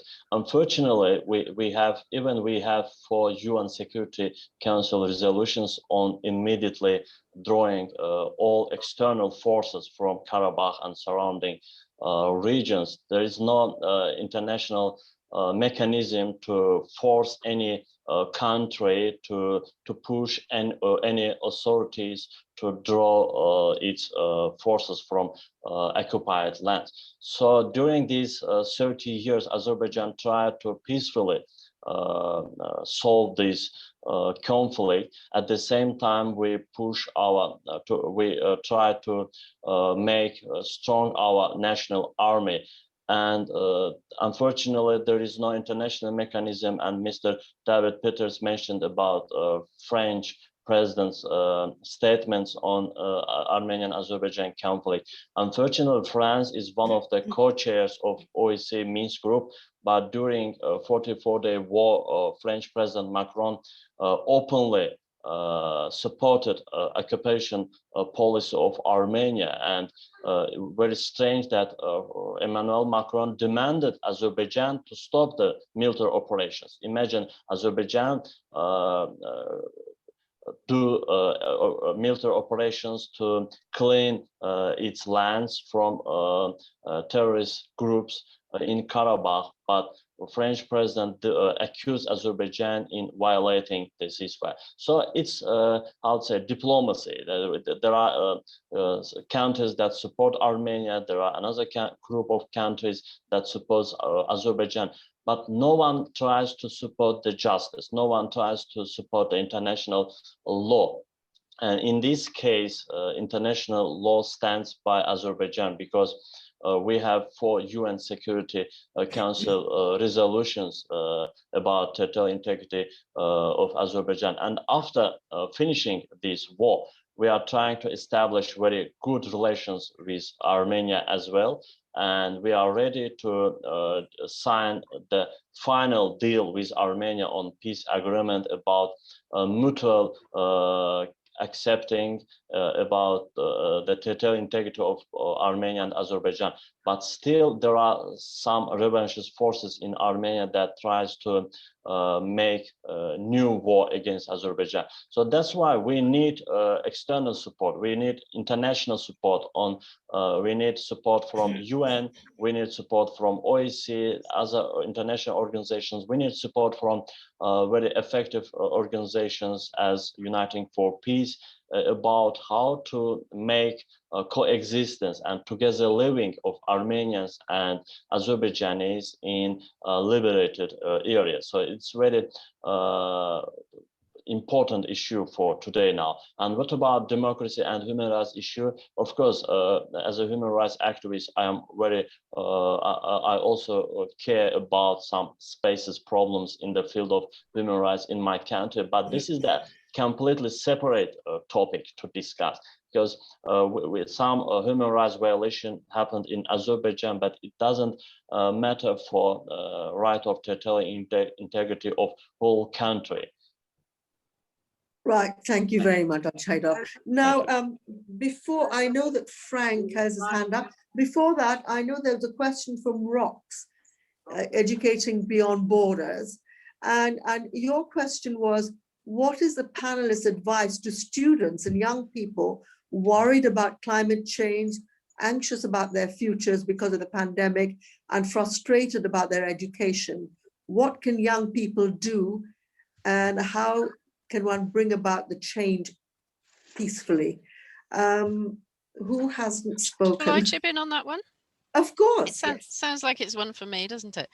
Yes, it does. I would say two things on this. The first one is that I'm so impressed by young people's politicization, really, and the level of information they have. It's quite amazing.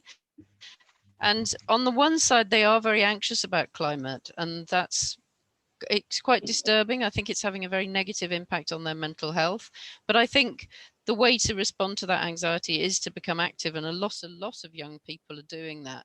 And as I said, I was always one for going around my patch doing public meetings, and I did a series of public meetings on the Green New Deal. And the young people asked me, the Fridays for the Future campaigners asked me if they could come, and I was really astonished at the level of their knowledge when they spoke from the platform. They absolutely had understood the global nature of the problem, the fact that you couldn't have climate solutions and climate action without climate justice, and they grasped the Green New Deal. You know, they were so impressive, like 15, 16, 17-year-olds.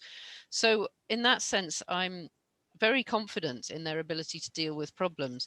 But the other side of it is the way we've let them down as older generations in so many different ways. And one of the things that I've argued politically is that after COVID, we need to see what I think of as a new contract between the generations, because effectively young people have given up a huge amount. I mean, they have, you know, that they weren't vulnerable to this disease, but they have stayed at home, they have sacrificed their education, they have now taken the vaccine. It's just been so impressive the way they've taken responsibility, and that sort of solidarity across the generations that they've shown. I think we really need to repay it by re-examining some of the ways in which there's been massive intergenerational injustice. So I'll just start with 3 examples. I might have to give you another one, but let's start with student loans, student fees. I can't speak about this because I'm so enraged by it, by the fact that we're burdening our young people with debts when I myself was able to study for free. It's just so wrong in every possible way. And those debts are now being used as a way of generating financial products, so older generations can just live off younger generations. It's so wrong. So that's one thing. The second thing is the housing situation, where the housing stock is massively in the hands of older people, and it's considered perfectly valid that older people can have 2, 3, 5 homes and use them as a pension, which effectively again means they're living off younger people who have to pay rents and can never themselves afford to buy into the housing market. And the third thing is the conditions at work. So, you know, I'm 58. When I went to work, you were treated decently at work. You were paid a decent amount for hard work. You were expected to work hard, but you had a lot of protections. Whereas young people today, they have incredibly precarious employment, very poorly paid. They're treated abysmally, exploited in many cases, forced to do internships for free before they get a proper job. So again, I think we need to change employment law so that it's at least as good or better than it was 30 or 40 years ago. So I mean, that's, I think, what we should do for young people. But in terms of their education, I feel they are very educated, and they're not just well informed factually, they're also extremely wised up in terms of their politics. So I mean, I don't think that's necessarily happened in school, because I'm not a big fan of the way schools work at the moment, which, you know, the sort of exam factory cliche. And certainly as the Green Party, we are for abolishing SATs and Ofsted and all that sort of endless monitoring of what happens in schools, and for far fewer exams, because young people are being taught to the test now, and it's not an enlivening, sort of mind-opening education. It's not an education that prepares you for society. But in spite of all of that, young people themselves are finding knowledge, and they're informing each other, and they're becoming mobilized in a way I find extremely impressive. Rox, I don't know if you're able to participate, and if your mic is working. Do you want to say anything to the panelists and to all the participants, since you put the question?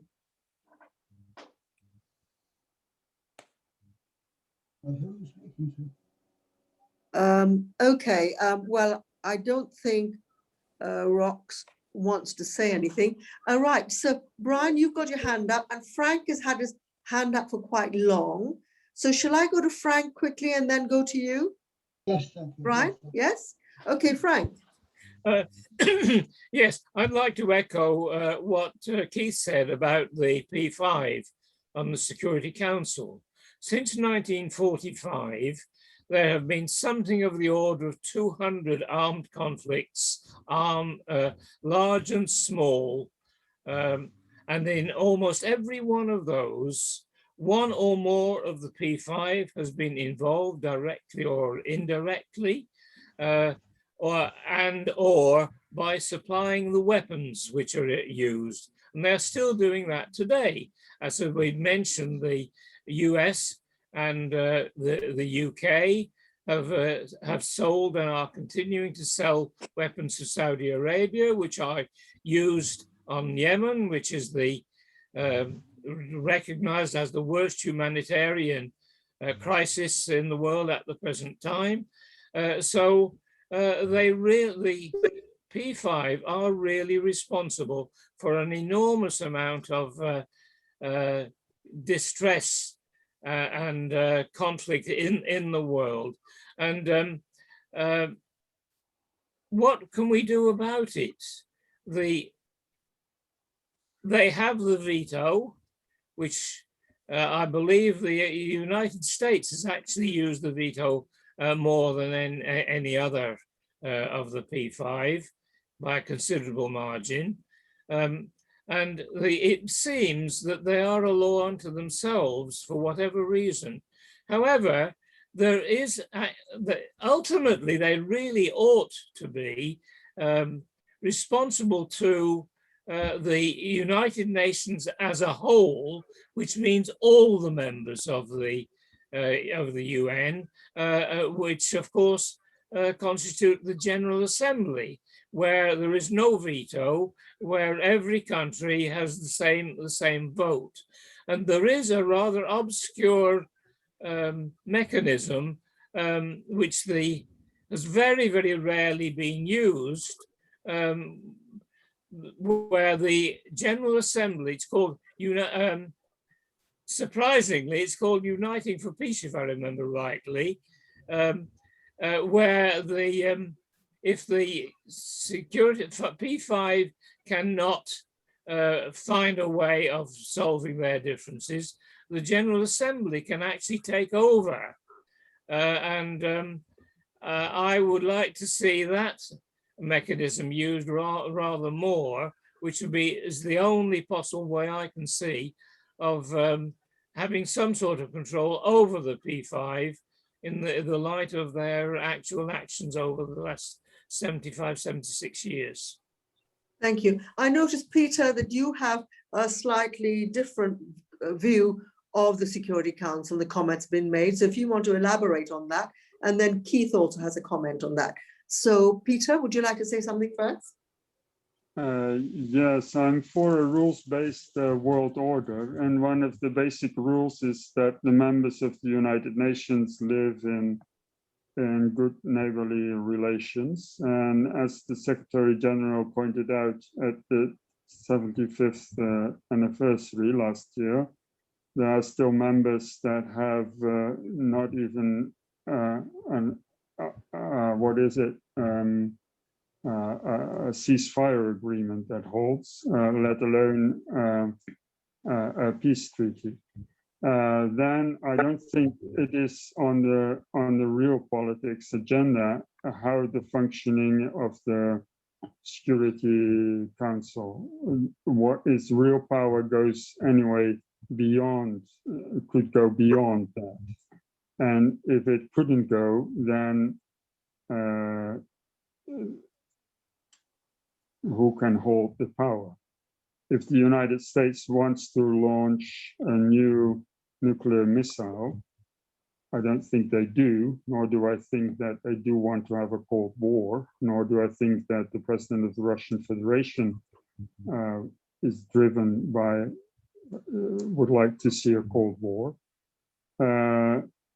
Then with or without the Security Council or even the UN Charter, they could do so, because the United States, the highest law of the land is the United States law. It does not have the same system of law as the Netherlands, which in its constitution recognizes the UN Charter as international law and as above the national law. So I think the real power is the real power, and the basic laws of the international rules-based order, like keeping good neighborly relations, solving problems in an unarmed way, in a peaceful way, that still need to be addressed between China and India, for instance, or between North and South Korea, or in the extension of the NATO territory towards the former Soviet Union. There's some border conflicts because there's a natural area that the European Union can grow into, but it cannot absorb the Russian Federation. So there's still some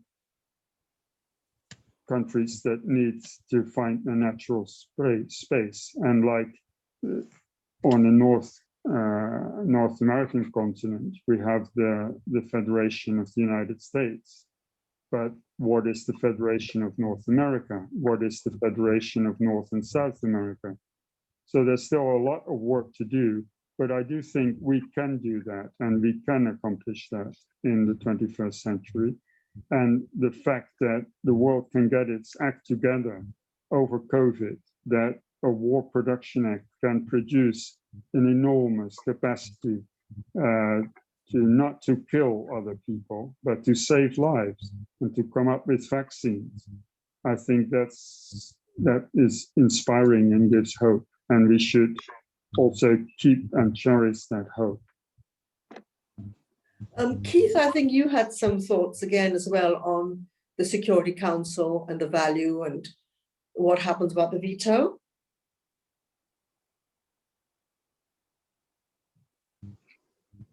You're muted, Keith. Keith seems to be muted. Right, okay, sorry about that. Yes, I mean, just to refresh people's mind, I mean, this whole question about the use of the veto has been debated for quite some time.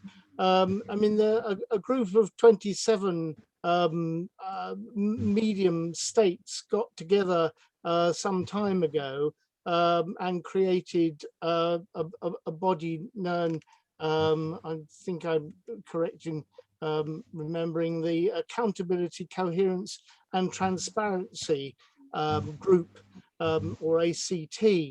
And they have advocated a constraint on the use of the veto. In fairness, both France and Britain, two members of the P5, have also endorsed that. There are now about 120 states or more that are supporting this code of conduct, which actually does advocate a considerable restraint on the use, or even worse in a way, the threatened use of the veto. And I could go into details about the number of times in which the veto has been used, I mean, both by Russia and China on Syria, for example, about 211 times, I think, from recollection. I mean, it's got out of control. It's so much out of control that you've got this group now of more than 120 states saying enough is enough. There really has to be a significant constraint on the way in which the P5 do actually threaten to use the veto. I hope that will succeed. I mean, it's interesting how on something totally different from that, power has been wrested away from the P5 and from from the Security Council generally, and that of course is on the way in which the UN Secretary General is appointed. We were part of the 1 for 7 billion campaign, which advocated for open hustings of contenders for the UN Secretary General's job. I mean, that led, I'm delighted to say, that a majority of women putting their names into the hat over men for that UN Secretary General's job, including people I know quite well, like Helen Clark from New Zealand. And we did have open hustings with people being able to question them. That now rests in the hands of the President of the General Assembly. And it looks as though that's where it's going to stay. So it won't go back to being solved behind closed doors and stitched up by the P5 and the Security Council trying to find the most ineffectual person they can as Secretary General so that they can still rule the roost behind the scenes. And so I'm quite optimistic that increasingly the General Assembly is flexing its muscles.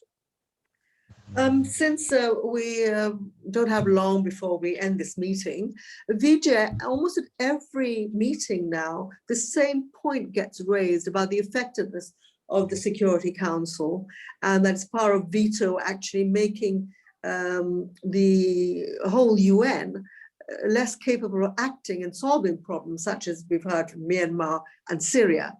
Have you any further thoughts on what can be done? You're asking me? Yes, Vijay. Okay, thank you. Well, United Nations is a body of 193 countries. And the strength is, as most of the speakers have said, the strength lies in the P5 and their decision making. And the General Assembly is the one which is a democratic organization. But they haven't got the power to legislate anything. So the power rests with the P5. So of course, we have to have United Nations reforms to make it more democratic and transparent and accountable.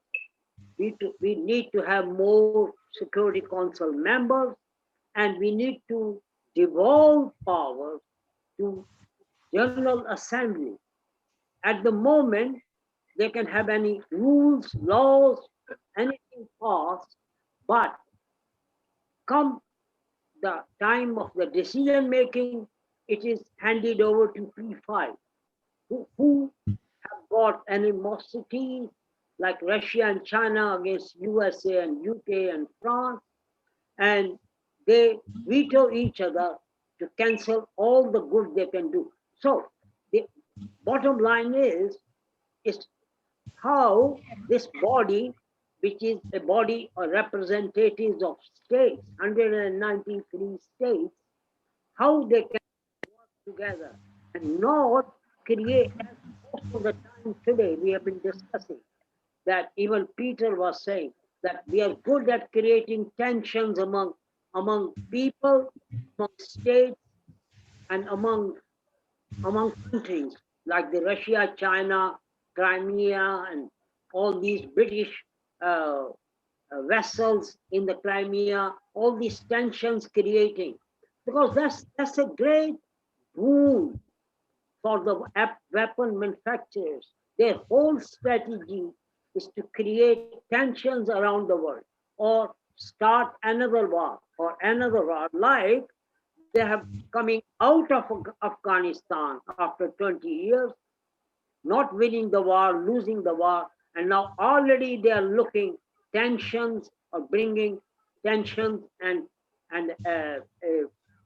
fighting mode with Russia and China already there. So what we need to do is work together for a harmonious and better world, and that the only way we can do it is to have harmony among countries to work together. There are great examples like the Good Friday Agreement, in which the countries work together. And that, that happened because the political leaders like Tony Blair and Bill Clinton and many others like Hume and others, they got together and they thrashed a Good Friday Agreement in which the countries, I remember that not far from my office in Docklands, we had a bomb throwing in and the building was shaking and we all ran out of the building to say what happened. Then we came to know after 30 seconds, a bomb has fallen on the Docklands. At least we haven't got that kind of thing happening in United Kingdom. And also there is more peace in Ireland. The children in Belfast, I've been a couple of times to address conferences in Belfast. I can see there is relative peace. People can go to work, they can send their children to school, and they're nearly forgetting about they were always war and war and war, as Ahmad has said. They had the wars for 30 years. So we got to find some similar type of solution for Azerbaijan, that involvement of political leaders to bring together the countries, Russia and USA and UK and others, and Turkey especially, to bring peace in the Azerbaijan area. Thank you, Vijay. Could I invite now, since all the speakers... Brian Cooper want to speak, Rita. Yeah, Brian, I was just... Sorry? Brian Cooper want to speak. Oh, Brian, yes. What I was going to suggest, if it's okay, I go to Brian now, is start asking each of the panelists to just sum up what they thought of what other people have said and what they would like us, or what messages they would like us to take away with us, and what action points. So I'm seeing who else wants to speak. Okay, thank you, Peter. So you agree with Vijay. All right, so Brian, after you, I will invite all the panelists to sum up.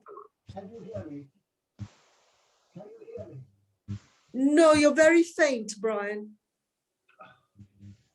You might have to get closer to the mic. Can you hear me now? Can you hear me now? Very faint still, but carry on, let's see. No.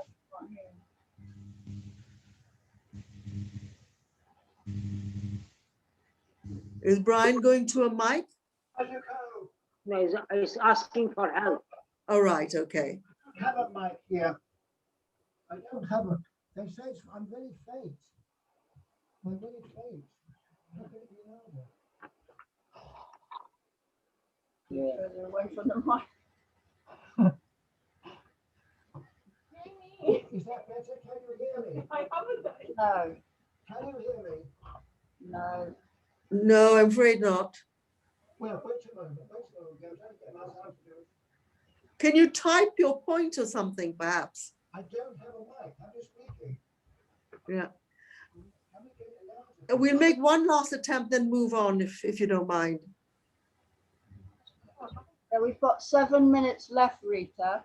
Yes, exactly. We're not going to have time for all the speakers. If Brian turns off his monitor, if he turns off that, sometimes that improves the flow of sound. Oh, If he turns off his screen. I'm afraid since time is time is flashing by. So if you don't, Brian, one last attempt if you can't hear you. Now, I'm afraid we'll have to leave it. So could we do a quick... turning off your screen, Brian. Wait a moment. I waited for half an hour to speak. Now coming in loud and clear now, if you take some distance from the microphone. Hello, can you hear me now? Yes, we can. Go on. Go ahead. Right. Go ahead. A couple of comments. First of all, I don't agree with Scott-Cato that we should support the woke culture. The woke culture is a culture of intolerance, of no platforming, of cancelling people. and doesn't believe in proper dialogue or a proper exchange of views. The people who support woke culture should remember the old saying, I don't agree with the words you're saying, but I'll fight to the death your right to say it. So I couldn't possibly support the woke culture. However, my main comment is directed to my friend, Dr. Shahidov, which is a very good case from Azerbaijan, but the other points need to be raised. He didn't venture that thousands of Armenians were displaced from their homes like the rest of Armenia. But the main thing is, there's a very great fear in the aftermath of the war, is that Armenia's Christian sites of unique cultural heritage are now at risk of destruction or desecration, even destruction, by either state agencies or more likely the pro-ISIS jihadists and other Muslim extremists who went to Azerbaijan to fight in their war. And the head of the church there, Catholicos Greekos, said, I have some sincere doubts the Azerbaijan authorities will protect Armenian Christian sites now under their control because of extreme vandalism against Armenia's faith heritage in the 1990s war in the recent conflict. In the war, we saw vandalism towards our sacred monuments and the sites known as cathedrals and churches that were bombed and desecrated. There are some 4,000 historic churches, mosques, memorial cemeteries, and other sites which are at risk. These are UNESCO protected and they're now very much at risk. Now, President Putin has sent troops, in fact, which are protecting some of these sites. There will be no peace in Armenia unless the Azerbaijan authorities say that all these historic sites of great religious significance will be protected.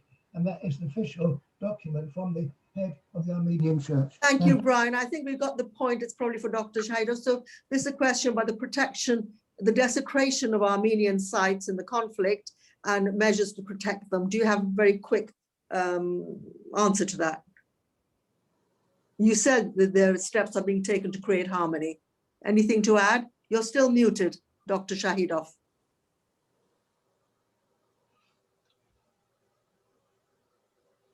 Dr. Shahidov, you're still muted. Yes. Yeah, thank you. Yes, again, please, I missed the question. The question really, I think I'm just summarizing from what Brian was saying, it wasn't very clear, but he was raising concern about desecration of Armenian sites, and he was talking about need to protect them. So do you have anything to say, add on that? Armenian Christian sites. Armenian Christian sites. Armenian Christians. The sites, the churches. The desecration of Armenian Christian sites in the conflict. Yes. During this conflict, the Armenian side raised the issue about the church situated in Karabakh, and they made propaganda, very false propaganda, that if Azerbaijan destroyed this church, but it's not, it hasn't any background. This is false information, because with 10 million population, we have 40,000 Armenians living in Azerbaijan right now. They live in Baku, in other cities, not in Karabakh. And another 80,000 Armenians, they are also citizens of Azerbaijan. They are living in Karabakh now. So we are, as a multicultural country, we don't have any problem with Christianity or other religious groups, because Christianity is also part of our life. We have Christians, we have Muslims, of course, majority is Muslims, and we still care about the Armenian church in Karabakh. This is how to say, these churches are part of our multicultural heritage. So the problem is about the territorial integrity of Azerbaijan. So we demanded to restore territorial integrity of Azerbaijan over the last 30 years. And now we suggest all Armenians living in Karabakh to stay at their homes as citizens of Azerbaijan, because before this conflict in 90s, they were part of Azerbaijan SSR. So they will still staying in their homes, and they will continue their living as citizens of Azerbaijan. And Azerbaijan will restore these churches, mosques in liberated areas. So there is no background about information that Azerbaijan destroys the church. It's only, how to say, propaganda against Azerbaijan during this war and after war. So we have church. I can say that proudly. I can say that Azerbaijan is only country that in 1 kilometer radius you can see church, synagogue, mosque, and other praying rooms belonging to different religious groups. So we, as a multicultural country, we don't destroy any heritage belong to Christianity, no matter to Armenians, to Russians, to Ukrainians. We have more than 40 nations living in Azerbaijan, and we are all together called Azerbaijan. Thank you very much, Dr. Shahidov. We could carry on with this debate for ages. Now we've really run out of time. I've been wanting to invite all the panelists to say something to close, but I don't even think we have time for that.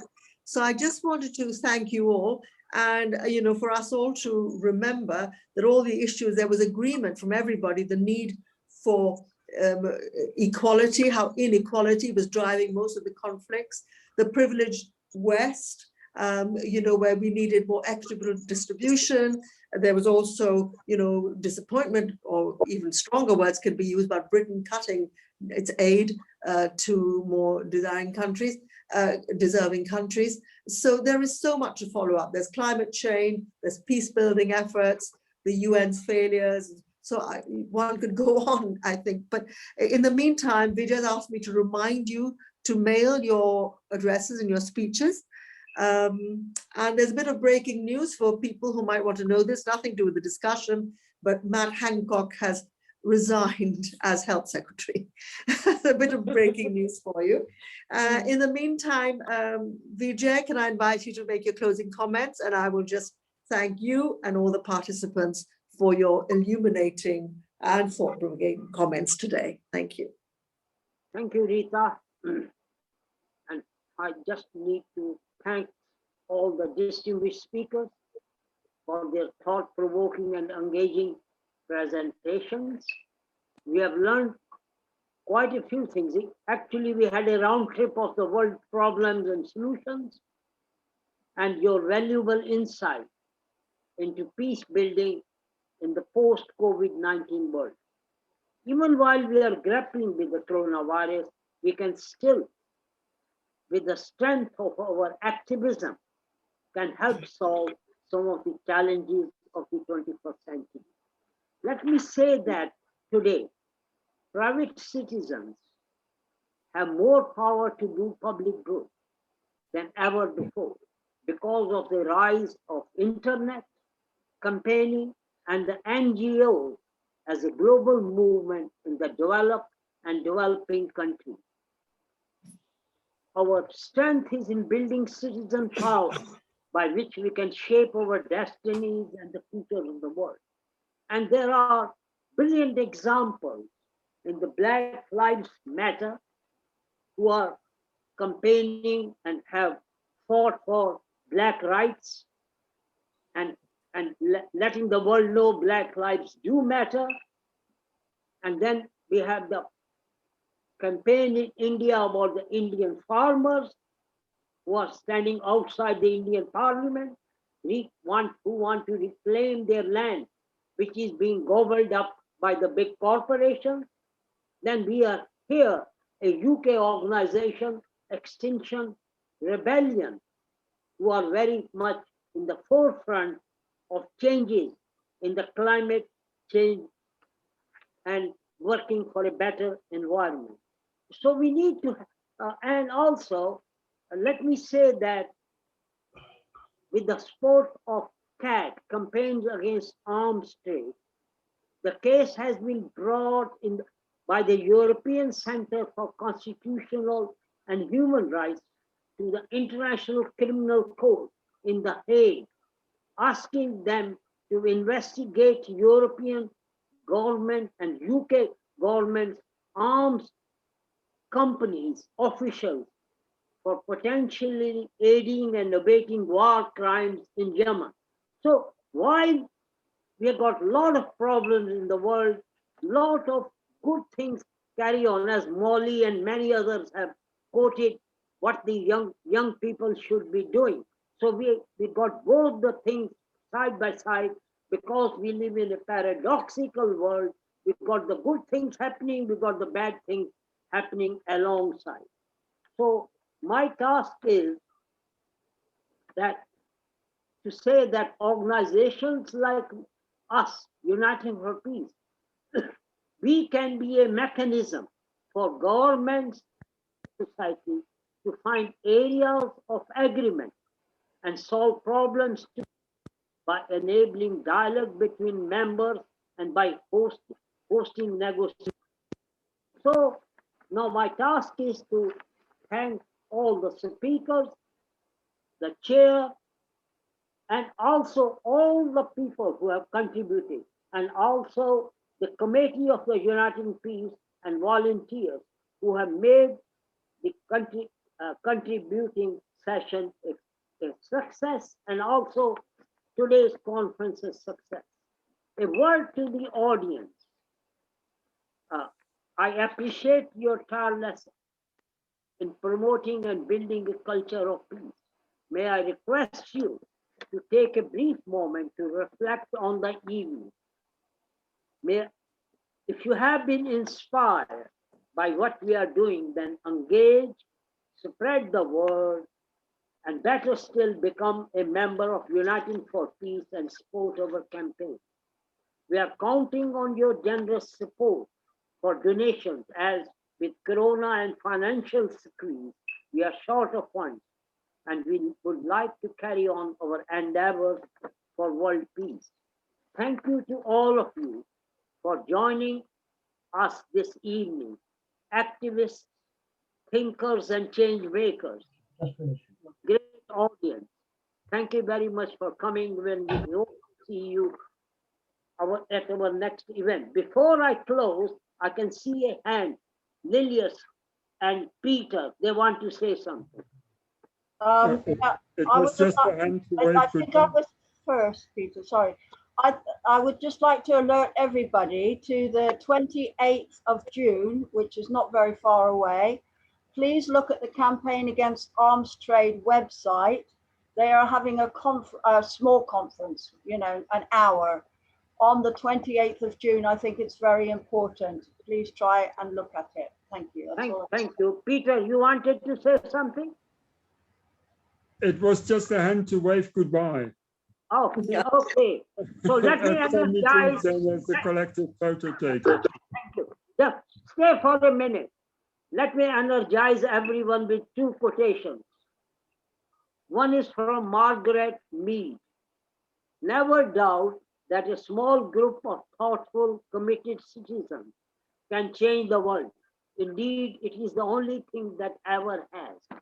And the second one, which is my favorite one, is from His Holiness the Dalai Lama. And it goes like this. If you think you are too small to change the world, try sleeping with a mosquito. Thank you very much. And we hope to see you again soon. Thank you. Thank you, Vijay. Yes, thank you. Yes, and Vijay, I think you should give thanks to, of course, I've got a vested interest in it, my son Julian, for organising. Thank you, Julian. Exactly. Thank you, Julian. For hosting the remarkable feat, as it was your first. Thank you. Goodbye, all. Bye. Goodbye, all. See you on another occasion. Right. And thank you, Julian. All the best. Bye-bye. Thank you. Thank you, Rita. Thank Well you. done. Thank you, Rita. We'll meet again in person, hopefully. Yes, soon. Thank you. Hopefully. Okay. Thank you. Jamie. I think some people want to stay on. We're going to be here all night. Vijay, Yeah. So, but we can't go to a pub. That's the unfortunate thing. Otherwise, we'd be staying here till midnight. yes. Vijay, I think we need to have some more meetings. We're too separated. The meetings are too far apart. We need to have more, maybe once a month or something. I think our new committee member, Katrina, is going to organize some meetings in the next 2 or 3 months. Yay. She, For next 2 or 3 weeks. no, that's a bit early. No. Okay. Yeah, lovely. All to meet right. Katrina. Okay. Bye-bye, everyone. Okay, Bye. the recording will be available soon Yeah, after I've checked it. I have to go and help Shanti for cooking the dinner. Okay, bye-bye. Sounds like that.